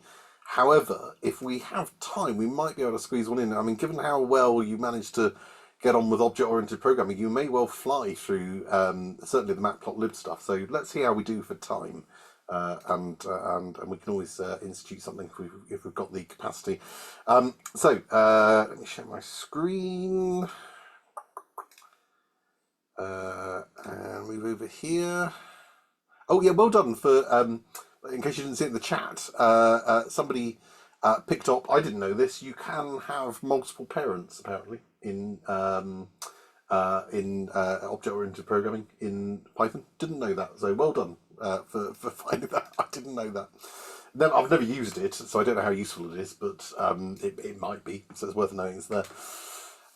Right, great. Oh, I'm way back, aren't I? Right, lunch and matplotlib. Okay, so because of the kind of work that you're going to be doing, which is predominantly building models and analyzing data and doing all sorts of data sciencey stuff, you're probably going to want to quite often plot some graphs to look at outputs and analyze data and all that kind of stuff. And you'll be doing that a lot on this course. We can, of course, just export our data and plot it somewhere else. But Python has really nice libraries for plotting, and probably the most widely used is MatPlotLib, which it comes with the Anaconda distribution of Python. And also, this has just reminded me something I haven't mentioned, but I know a couple of people have found out, and it may cause some confusion. Matplotlib and pandas and NumPy and all those packages and lots more come installed with the Anaconda distribution of Python. However, if you create a new environment and go into that environment, only some of those packages, in fact only a few, actually get pulled across by default. NumPy is one that will always get pulled across because it's fundamental to data science. However, pandas does not, and neither does matplotlib. So if you create a new environment and you've created it manually, then you would have to manually install matplotlib and pandas and anything else that would be in your base environment. Now, when I say install, it doesn't sort of reinstall it in that sense. It just makes it available for that environment. So you'll find it installed very quickly, even for larger packages, because it's already on your computer. But worth knowing that. So I know a few people got a bit confused with that, and apologies I didn't mention that. Obviously, for anything that you cover in the training, you'll have various, whenever you need a new environment, we give you a YAML file, and you create the environment for the YAML file, and that will have the packages that you need and will install them for you. But you just be aware of that, and I flag that up now because matplotlib is indeed one of those packages. But matplotlib is excellent because it offers some really powerful plotting features. There's some really swish stuff that you can do that we won't be covering here. We're just going to go over the basics, but I'll link you to the resources where you can look at some of the really cool stuff you can do. Certainly much better than any plots you can do in Excel, I would say straight away. And you'll get really professional looking stuff, publication quality stuff quite easily. Just to slightly confuse things, as with all things FOSS, there's a bit of a double-edged sword. Because these things have grown up and evolved over time, and matplotlib in particular has had lots and lots of different ways of doing exactly the same thing, which can be a bit confusing. You can read other people's code and think, well, hang on, that's a totally different way to the way Dan showed us on the course. And you may well encounter that. In fact, you almost certainly will. So to minimise confusion on this course, certainly from my content, and I think I've managed to capture. So some of the stuff that I've adapted later in the course is from some of Mike's old materials, where he used another way of doing it, which I think I've managed to catch all instances and make them consistent with this way. But just to flag it up. So the way I'm going to teach you is the object-oriented approach to using matplotlib, which is now the officially recommended way of using it from the developers. So just to flag that up, you may see some slight discrepancies. So to import MatPlotLib, we import it as we would any package, and much as with NumPy and Pandas, there's a conventional alias that we use when we're importing pyplot from MatPlotLib, which, I mean, don't worry about it too much. We basically use pyplot from MatPlotLib, which gives it a MATLAB style plotting interface.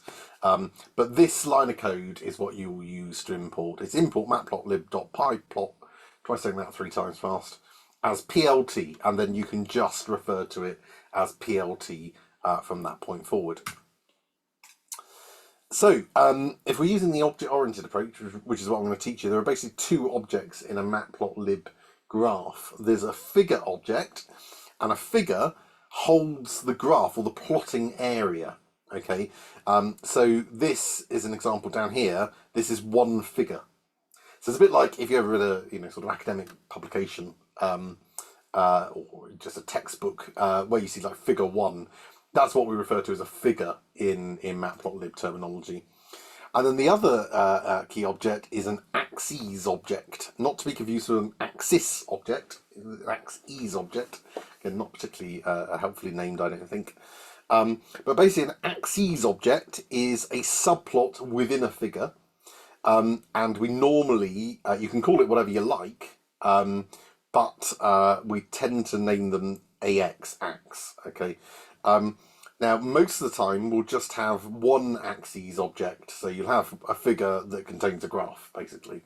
And obviously that graph may have multiple lines plotted, as these graphs do down here. But you tend to have just one graph. But there may be cases where you want a single figure and it has multiple different graphs within it. And you can do that. That would be a single, like this example here, where you've got a single figure, and you've got 3 axes, so 3 different graphs essentially. And there's lots of different ways you can lay those out. You can have side-by-side ones, or sort of 4 in one in each corner, and all sorts of different ways you can do that. And if you want that, you have to have multiple axes objects, and in which case you normally name them AXS. Again, you can call them cream donut if you like, but the convention is AXS. So AX for singular, AXS for plural, typically, is what you would call them. Now, we're not going to cover multiple axes in this training, but there's a really nice simple tutorial at this link if you want to look at how to do that. But basically the principles are the same, and what I'm going to teach you now is the core principles of getting a graph out.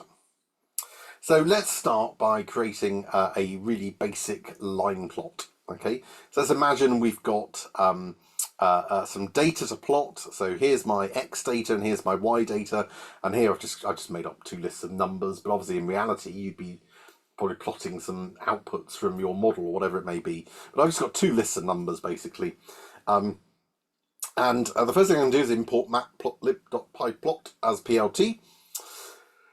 Then I've set up my data here, but obviously, as I say, that I'm just doing this for demonstration purposes.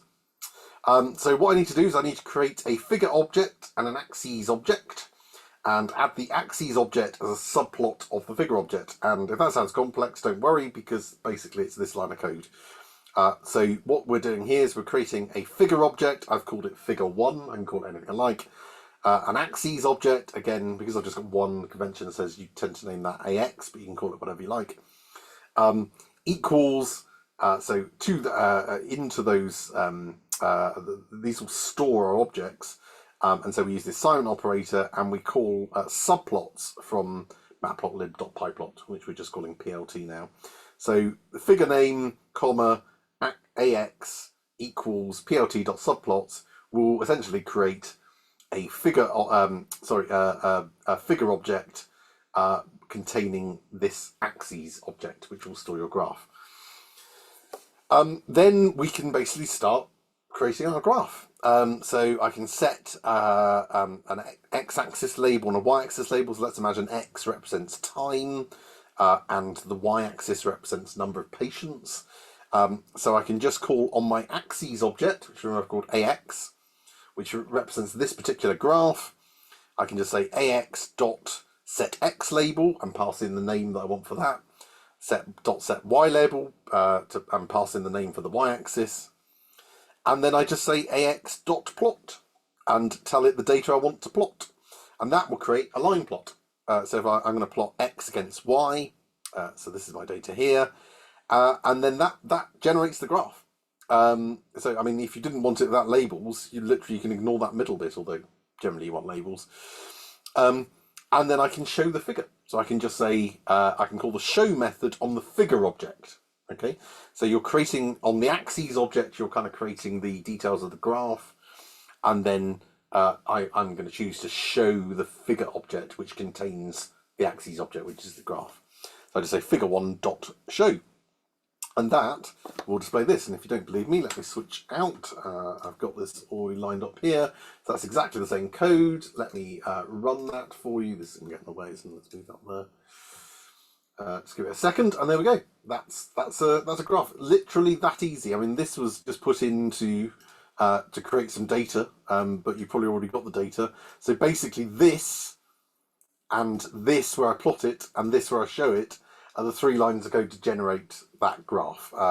Here I've just added in some axis labels. However, I probably want to do a bit more than a very basic graph like that. And we can do all sorts of extra little things too. So we can really easily, if we wanted to, change the style of the line that we're plotting. And we can do that just by adding various arguments, inputs, to the plot method. So when we call plot, before we just said plot X against Y, but we can add in extra information there. We could say, okay, give me a plot which is X against Y, but I want the color, note the American spelling you'll need to use, equals red, and there's various preset colors that you can use, or you can specify if you really want detail, and I'll show you the links to the information where you can get these different colors. You can specify them using sort of RGB values. You probably don't need to go that detailed. I've specified the line style equals, and then hyphen gives you this kind of dashed line basically there. And again, there's lots of different line styles that you can use. So I've very easily converted that into a dashed line there.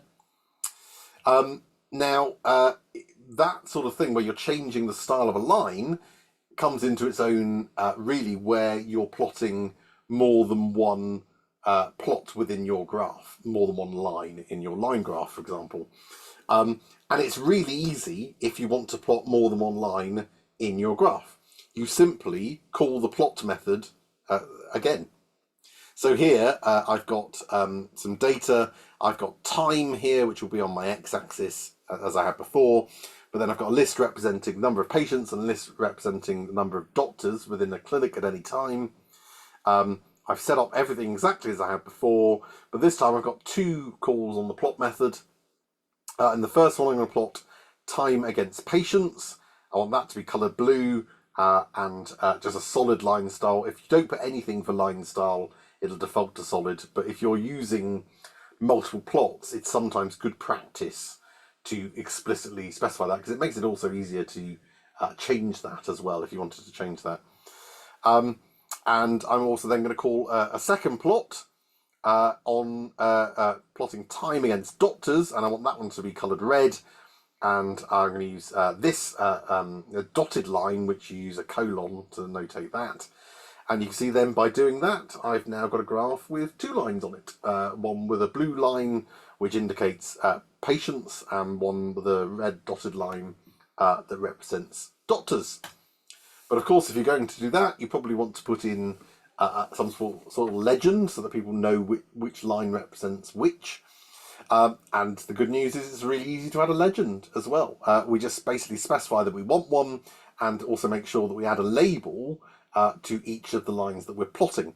So this is exactly the same as it was before, except this time, when I call the plot methods for each of the lines, as well as the color and the line style, and the data, obviously, that I'm plotting, I'm also going to add an argument here that says label equals, and then a string, and that will represent whatever that line represents, and that will be used as the text in our legend. And again, I do that for the second plot for doctors. And then by setting that up, all I've got to do to add the legend is call ax.legend. So I call the legend method of the axes object. You have to do that after you've done the plots, so that it knows what it's creating a legend of. And this is optional, but you can pass in, I can't remember what the default is, it might be opera right, I can't remember, but you can pass in, there's lots of different arguments you can pass, but one of the most useful is where you want the legend. And you can specify that by saying lock equals, and then I've just put opera left. And again, there's lots of different locations, and I'll show you the links to the cheat sheets which show you the different combinations you can use. So that puts a legend in the upper left. So again, all that code, and it creates this simple graph here with two different lines plotting two different pieces of data and a legend to show which is which. But of course, we can do more than just line graphs, even though line graphs is probably one of the most common you'll use. Let's say we wanted a bar chart. Well, again, same principle and really easy. So again, I've got my data to plot. I've got here, I've got for my x-axis, I've got some strings that will represent the categories on my bar chart, and I've got number of hours of teaching, which is going to be my y-axis. So again, I set up my figure object and my axes object using plt.subplots. I set my x label and my y label, all exactly the same as before. The only difference is now I call ax.bar rather than ax.plot, and ax.bar gives me a bar chart, and I pass in the data that I want to plot. So I want to plot HSMA trainers against hours of teaching. Easy. I could create a scatter plot if I so wanted.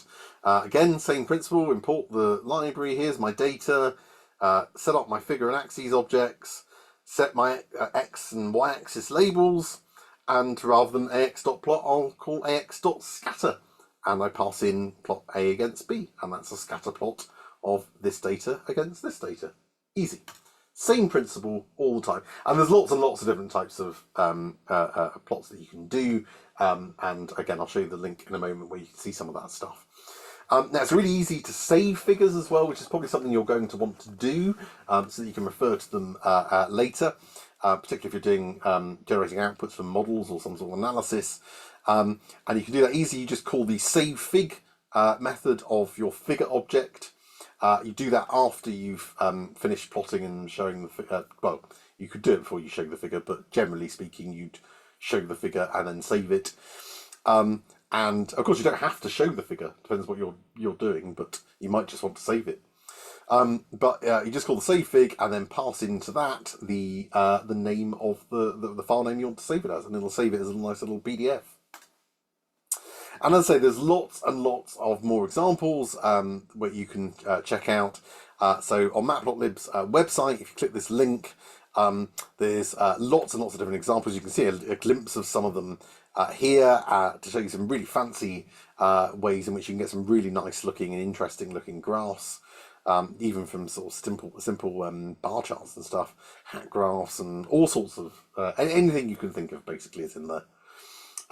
And there's also some really useful cheat sheets available here. So if you click on that link, again, MatPlotLib has these official cheat sheets which allow you at a glance to see some key things that you might want to do. So here's some basic plots, again, not all of them, but some of the most common ones you use, how you do them, some more advanced ones, the different kind of colours you can use, and you can really get down into detail if you want to specify a real specific colour.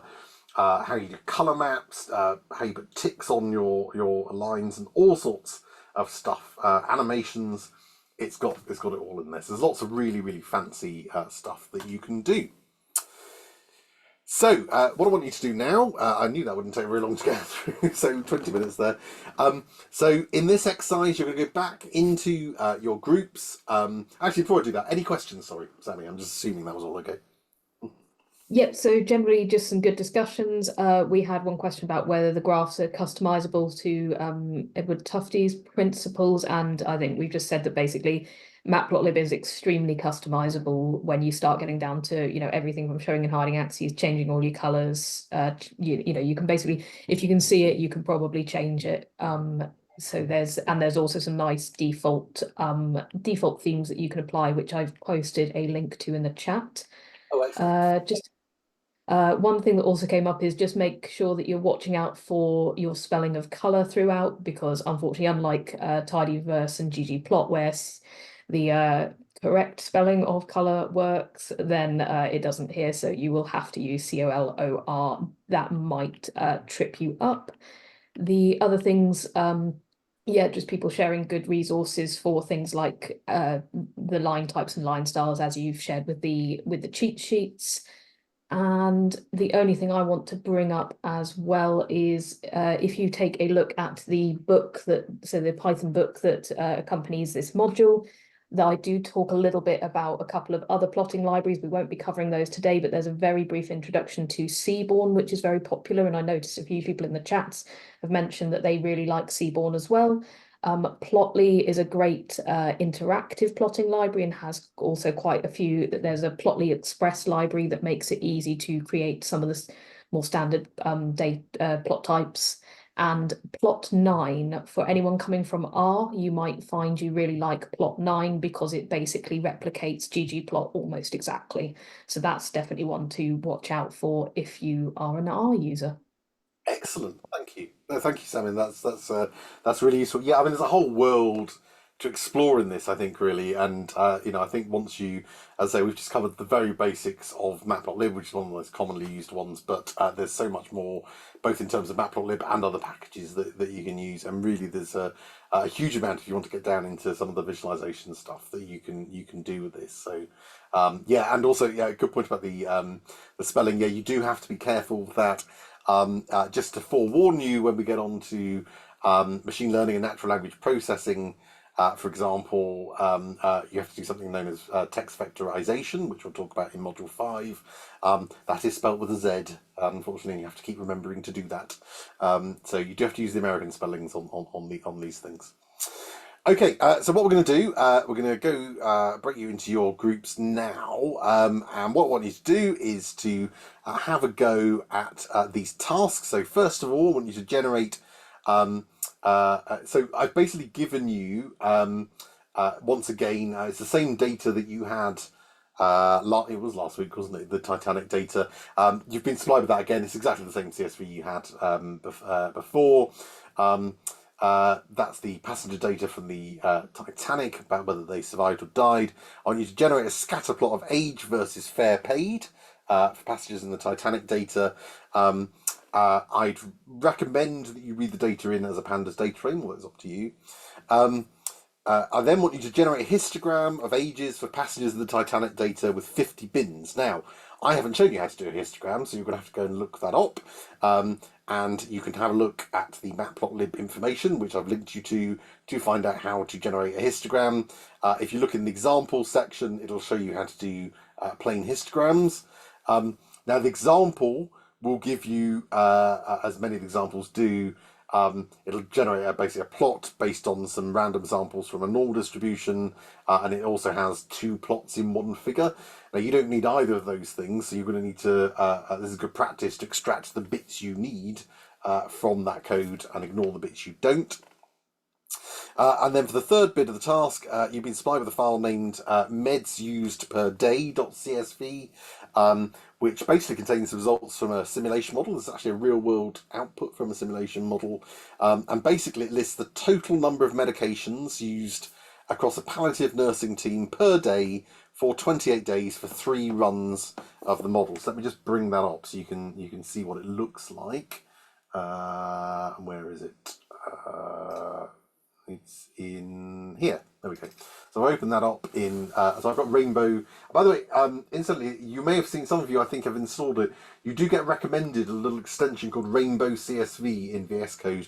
I'd highly recommend it. I only installed it recently, but it does make it much easier to read CSV files, which can be quite a handy thing to do when you're first glancing at your data, and basically just colours the columns you can read down.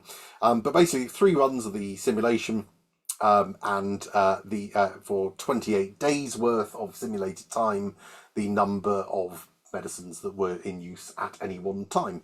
And that's basically what that data represents. So I want you, what do I want you to do? So I want you to plot a line graph that's got 3 plots. So each line will represent one run of the simulation. You plot day number 1 to 28 on the x-axis against total medications used on the y-axis. Label the lines the axis appropriately, label the lines appropriately, have different colors, different styles. Have a look at the cheat sheets to see what else you can do. Make sure you put a legend in and do all that. Now, I strongly suspect I mean, we're still running ahead now. I strongly suspect you're going to do all of this quite quickly. Well, don't worry if you don't, but I think you're going to take to this quite fine. So that's okay. What I advise you do, if you manage to get through all this, which I think a lot of you will, as a group, so I want you to tackle these things as a group. I then want you to, if you get the chance, to have a go at creating a nice fancy graph from something I haven't shown you. Have a look at the cheat sheets, and based on something else in the Titanic data. There's lots of data in there. And when we come back, I'll ask if any groups manage to get there and to show us, and we may even award some PSG points. Here goes, an ad hoc competition for you for any nice little graphs, nice uses of MatPlotLib. So I'll stop talking there. I'll give you 40 minutes plus take a break as well. So let's round it off. Let's resume at 1:45. Okay, so we'll resume at well, mind you, it's nearly 2 now. We'll resume at 10:10, and that'll give you a chance to have a bit of a play with this. Okay, so off you go. Let's stop sharing.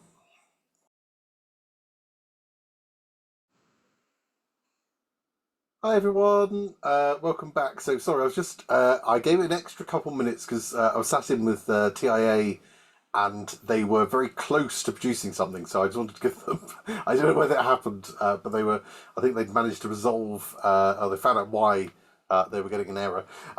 So I managed to get around to a few groups. It seemed like most people got on all right with this, and you seem to be sort of plowing through it. So I'm going to ask if any groups managed to produce any additional graphs they'd like to demo for some potential points.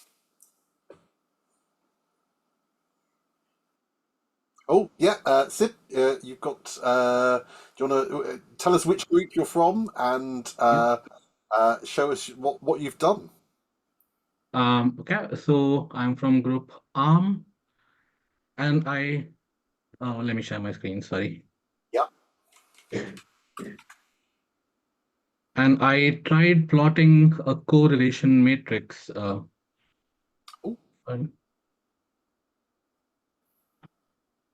Yeah, between the numerical variables and the survive. So I converted some of the columns like sex and passenger classes and things to numerical so that we can get a correlation matrix and have a few findings.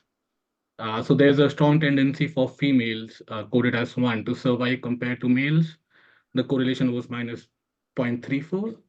The second one is there's a slight tendency for passengers who paid higher fares to have more likelihood of survival. So there was a positive correlation of 0.54. And the third one that I inferred was passengers in higher classes were more likely to survive with a correlation of 0.26. Wow, they're fantastic. Thank you. That's a really nice demonstration. I like that, and will lead in nicely to the machine learning where we explore some of that. And of course, interesting you found out some of those correlations. So thank you, excellent. I'll ask Sammy if she wants to award some points in a moment. But I see there's another hand up, Chris. Hello. So not quite as insightful as the last one. But we used a loop to plot multiple axes on a single fig to get this little design, and so it's sort of quite reusable. We could add new columns and add them to the list, and we'd plot extra ones. So yeah. Fabulous. No, really nice, and really nice you used the multiple axes objects And yeah, really elegant to put in a loop to do that. So I like that. Really which group are you from? Sorry. Pokey. Okay, fantastic. Thank you very much. Were there any others that were produced? TIA, did you manage to sort it in time? I'm just trying at the moment. We'll watch this space. Okay. So TIA might have something to show shortly. That's fine. If we can do it by the end of the day, I'm sure we can still award some points. Sammy, did you want to say anything about any of those? Do you want to award some points for any of those? Yeah, I'd love to award some points to both of those, to be honest. And I have also seen loads of good stuff going into the individual rooms chats. So if it's all right, I will have a look through whilst people are doing the debugging exercise and pull together a couple of extra points, because I think there's some stuff worth highlighting. I'll pop those in the class tannoy as I find examples that I'd like to allocate points to. Excellent, thank you. Well, I will allocate points to both Arm and Pokey there for their fantastic demos. So 5 points apiece, I think, would be fair on that one. So fantastic, thank you very much. Okay, so let me share my screen. Oh, I lost Zoom there. There we are. Share screen. Right, so let's move to the next section where we're going to talk about debugging. So we've kind of hinted at this quite a lot during the training, but it is absolutely true that the more and more code that you write, and you're going to be writing increasing amounts of code moving into the future, you're going to find yourself spending an increasing amount of time trying to fix problems, and that doesn't go away. That happens all of the time whenever you're coding, whether you've been coding for 4 weeks, 4 years, or 4 decades. It will happen, and it is a big part, unfortunately, of what you have to do as a coder. And the Python interpreter, and many of you will have encountered errors so far as you're going through trying to do the exercises, and you'll notice the Python interpreter will try to help you out as best it can by trying to sort of flag up what went wrong. Sometimes that help is quite useful, other times it's perhaps less useful and doesn't really shed much light on the subject, beyond perhaps copying and pasting it into Google and seeing if somebody's had that problem on Stack Overflow, which they inevitably have. But it's worth getting to know some of the things that it says and what that usually means. But either way, this is a really important skill that you're going to need to learn. So to give you some practice, we have a bit of a tradition in this session of the HSMA program that we set you Dan's devious debugging challenge. So you've been given a .py file, and I want you to work in your groups. You need to work in your groups together on this. So have one person share, and then you need everybody else to be contributing in. You've got this file, and it's got a lot of errors, and I do mean a lot. So it depends slightly how you count them, but I count them as 53 problems in that code. Your challenge is to fix this piece of code and get it working. Now, I've been a bit devious with some of this. So the first thing you're going to have to do, I would strongly recommend you do to make life a bit easier for you, is to work out what the code is supposed to be doing. So I haven't put in any comments, and some of the names of things are deliberately a bit misleading or ambiguous, I should say. So try and work out what it's supposed to be doing first, and that'll help you. Also, just to flag up, these aren't just 53 errors to get the code running. You may well get the code running. That doesn't mean it's working as it should. And that's why you need to try and work out what it's supposed to be doing, because you may well find that it runs, but actually doesn't work how you think it should. So you're going to need to check it very thoroughly. So you're going to need to check everything to make sure, do lots of thorough testing, make sure everything is working as you think it should. You should also add comments to the code as you go along to put what should be there, to explain what each bit of code is doing, and I'd advise you to do that first, to then try and work out how it's not doing that, and to try and fix it. And you should also flag up in the comments anything that you have fixed, and it'd be worth keeping a little tally of those so you know how many you've done. So I want you to work in your groups. So I'm going to get you, well, let's see, I'm going to give you provisionally an hour and 15. We will come back earlier if you manage to get through this much quicker. However, I will say this is quite deceptive. If it makes you feel any better, when I first did this and set it up, I forgot to put in where the errors were. So I had to do my own debugging challenge, and bearing in mind I'd made the errors, it took me quite a while to find them all. And I wrote it. So just to warn you, this isn't quite as straightforward as it might first appear. So I'm going to challenge you to try and get some a working code, get it fully working, and there may be some PSG points on offer as well.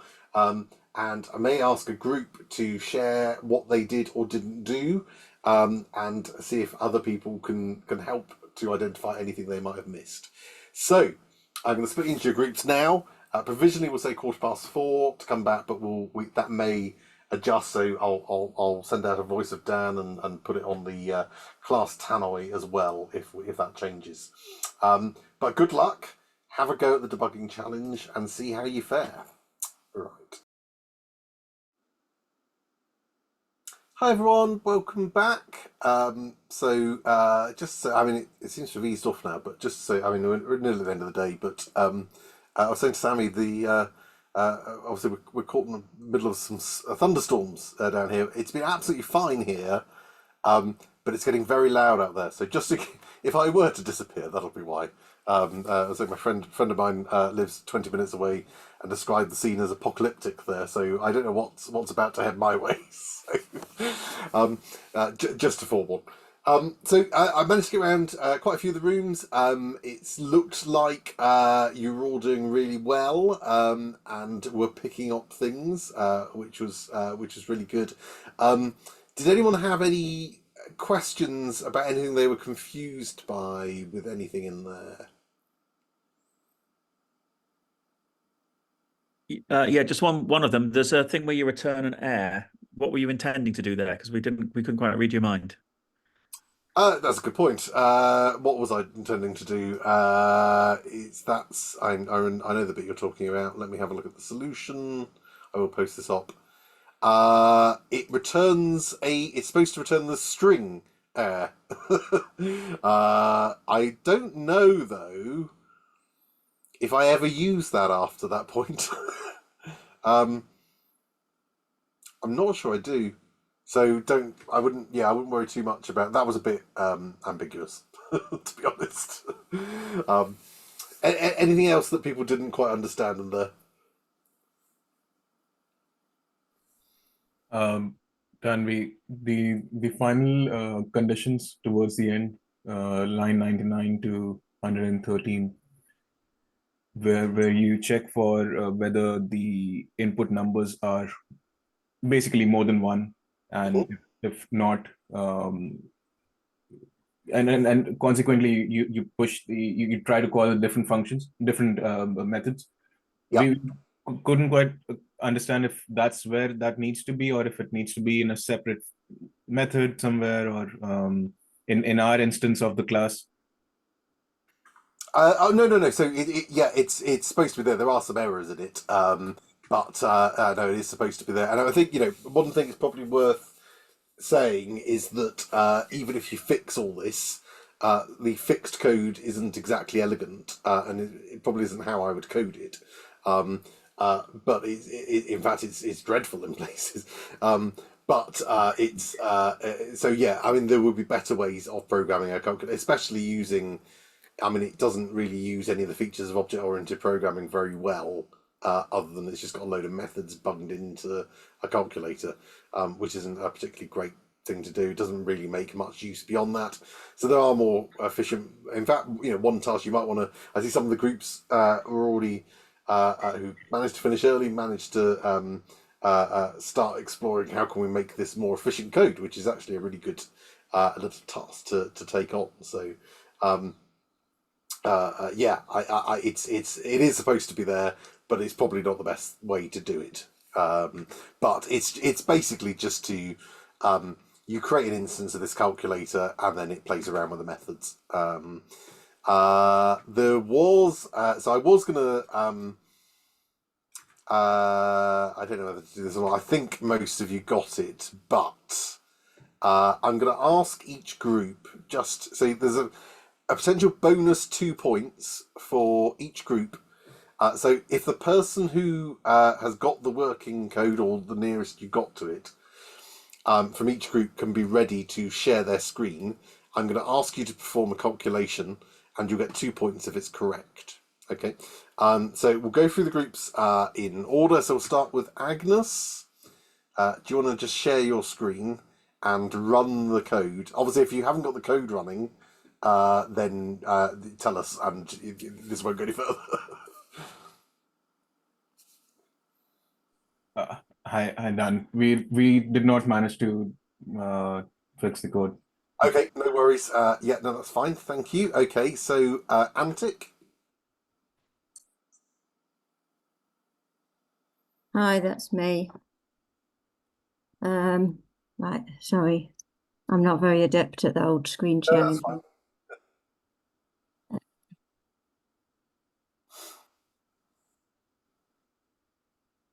Okay, hopefully you can see that. So if you run that, so run the code.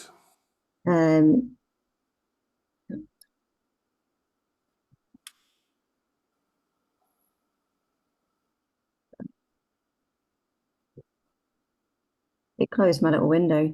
Now it's That's what it's connecting, I think. it's being slow. Okay, so what I want you to do is subtract the numbers 10, 5, and 2 in that order.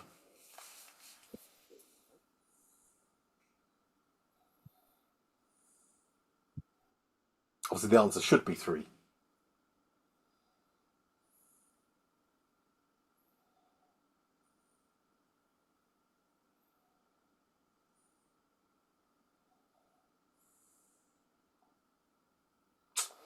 Ah, okay, no points for you, I'm afraid. Something's gone wrong. Okay, so then we've got Arm up next. That's me. I'll just share my screen. You're all panicking now, I can tell. Can you see that? Yeah, you can see that. Okay.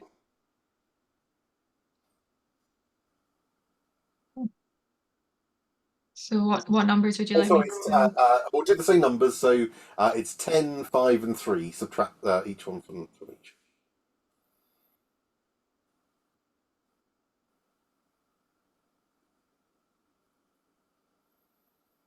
I can't. Was it 10, 5, and 3? I said it should be 2 anyway. Okay, well done. So you got 2 points. Well done, Arm. Denise. That's me. I'll just share my screen. I'll make a note of these as well. Sorry. Arm 2. Yeah. Is that sharing? Yeah, you can see that. So again, same thing. Run it. Subtract 10, 5, and 2. I'm nervous now.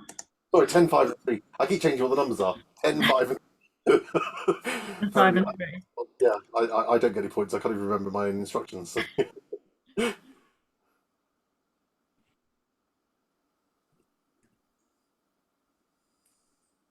Excellent, 2 points. Well done.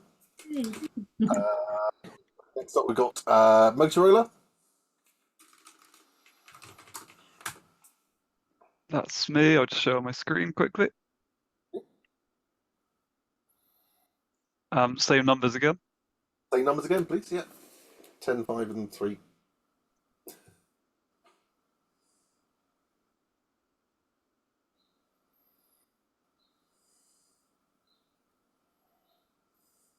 Fantastic. Thank you. 2 points. And then we've got Paula. Oh, coming. Can you see that? I don't know what Yeah. I'm sharing. Yeah, Okay. Uh,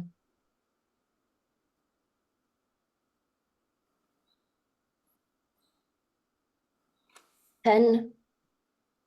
10, 5, and 3. Yeah.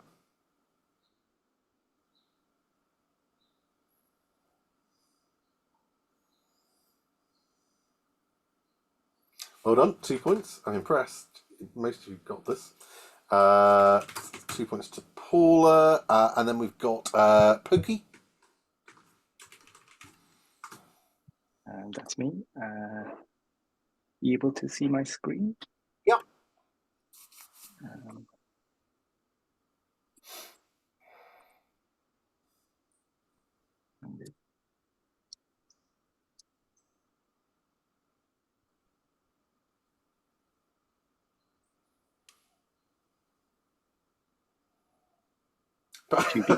That feels like they should always get some extra points, but nonetheless.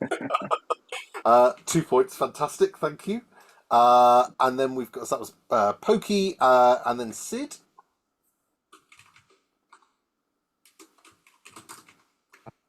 I'll share this, but Ruth was the one who kindly shared her screen and worked through this, so full credit to her. And Okay. that's in the group actually who participated far more than I was able to. But let's see, I'll just see if I can work out how to share my screen. Yeah, no worries. Screen. So,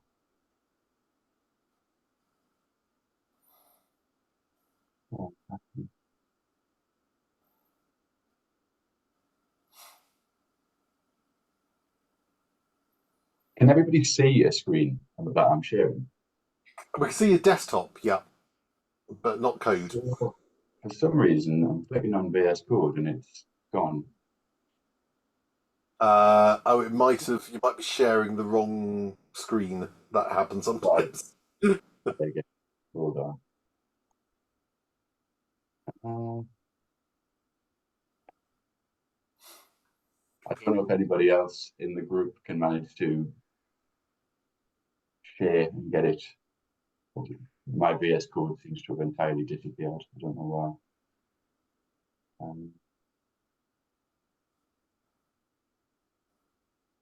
They've deserted you. Yeah, I can see it, but it just won't. Oh, hang on. Chris is sharing. Thanks, Chris. Can you hear me? Yeah, I can hear you now. Yeah, so 10, 5, and 2, please.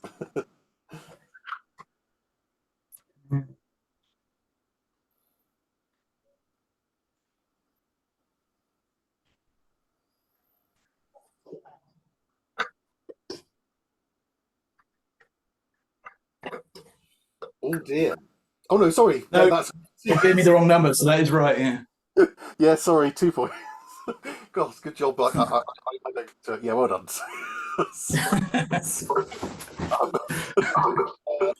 TIA, I'm going to let off because I know it works because I was in there and watched you do it, albeit with different numbers. But I know the thing that I'm talking about works.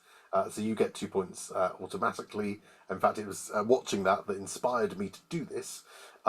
So just Zylog left to go. So it's looking good. Most of you got the 2 points. I think I've got this one. We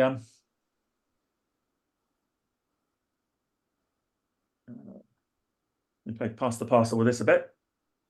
Oh wow! So,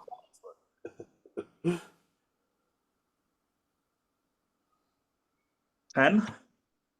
Yeah, 5 and 5. 3. Yes. 3. Yeah. Subtract. Yeah, please. No, I forgot to tell it no, didn't I? Subtract.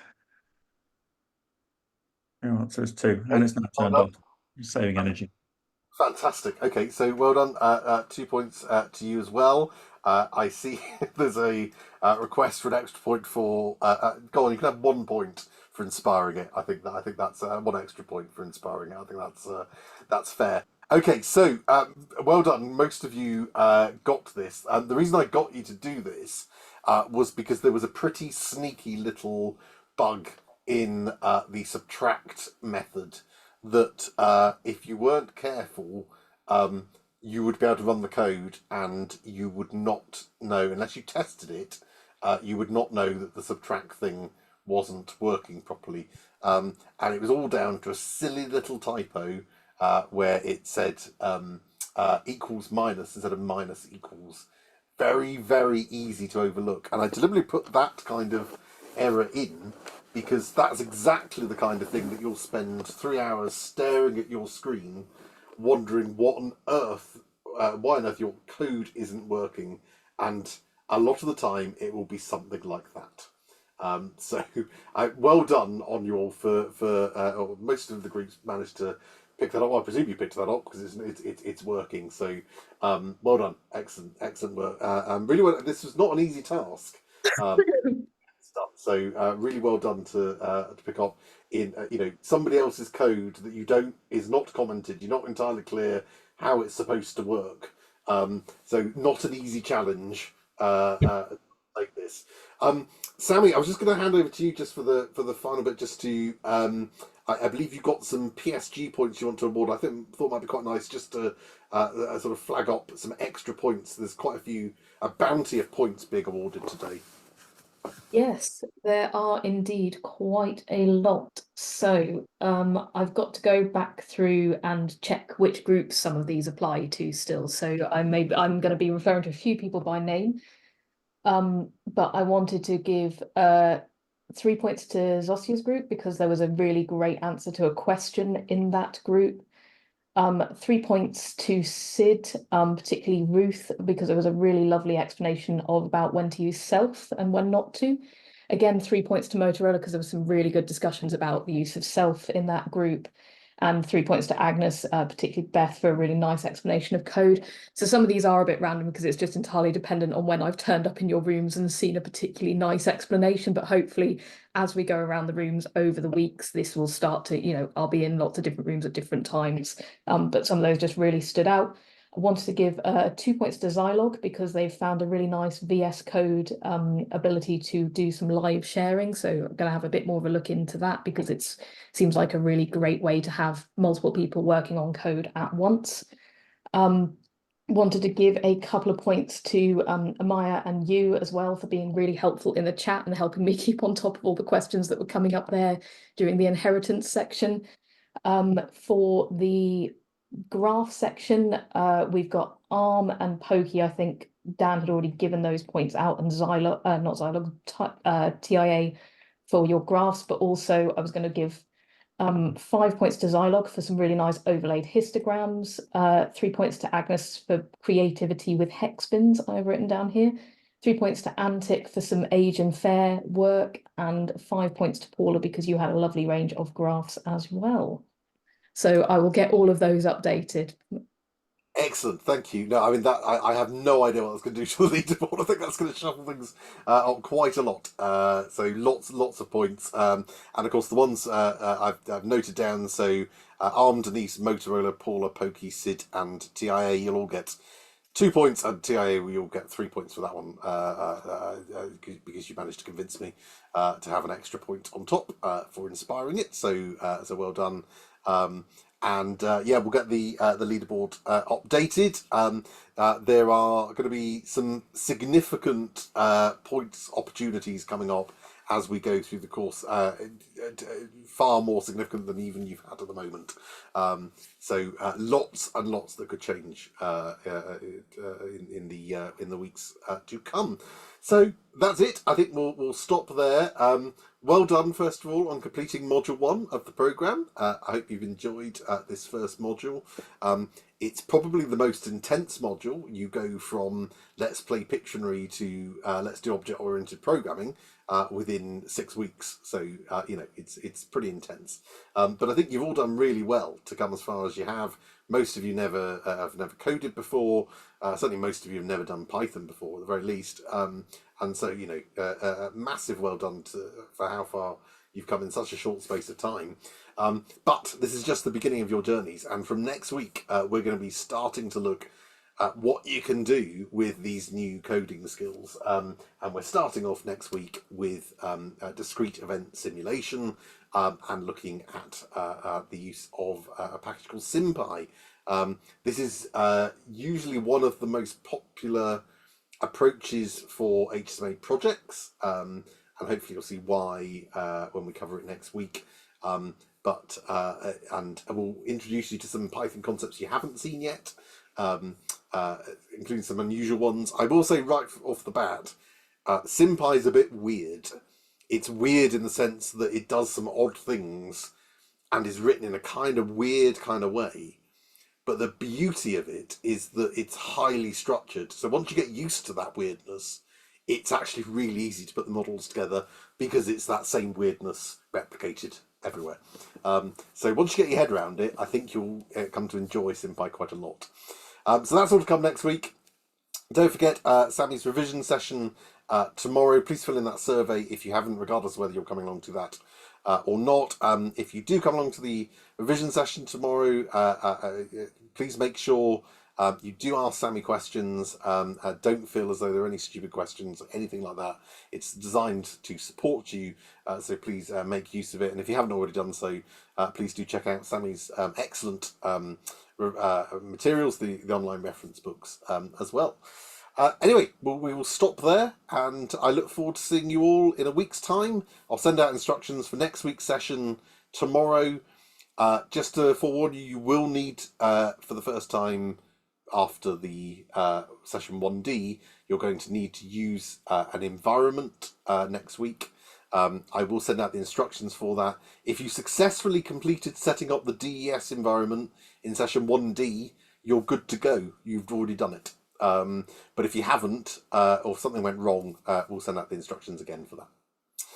Brilliant. Just to add to that, I will send out, I will make sure there's a video going through setting up environments as well that will be going in the book, and failing that, collab will still be a possibility. So you don't panic if you can't get it sorted. There's still IT issues. Yeah, and you know, if all else fails, you can pip install it into base, but don't generally do that. But for SymPy, you'd probably be safe doing that. But let's try and get it working in other ways first. But yeah, so don't panic about that, as Sammy said. Hopefully, most of you will be able to get this all going as expected, though. Excellent. Okay, see you all next week, and have a good one. Bye bye.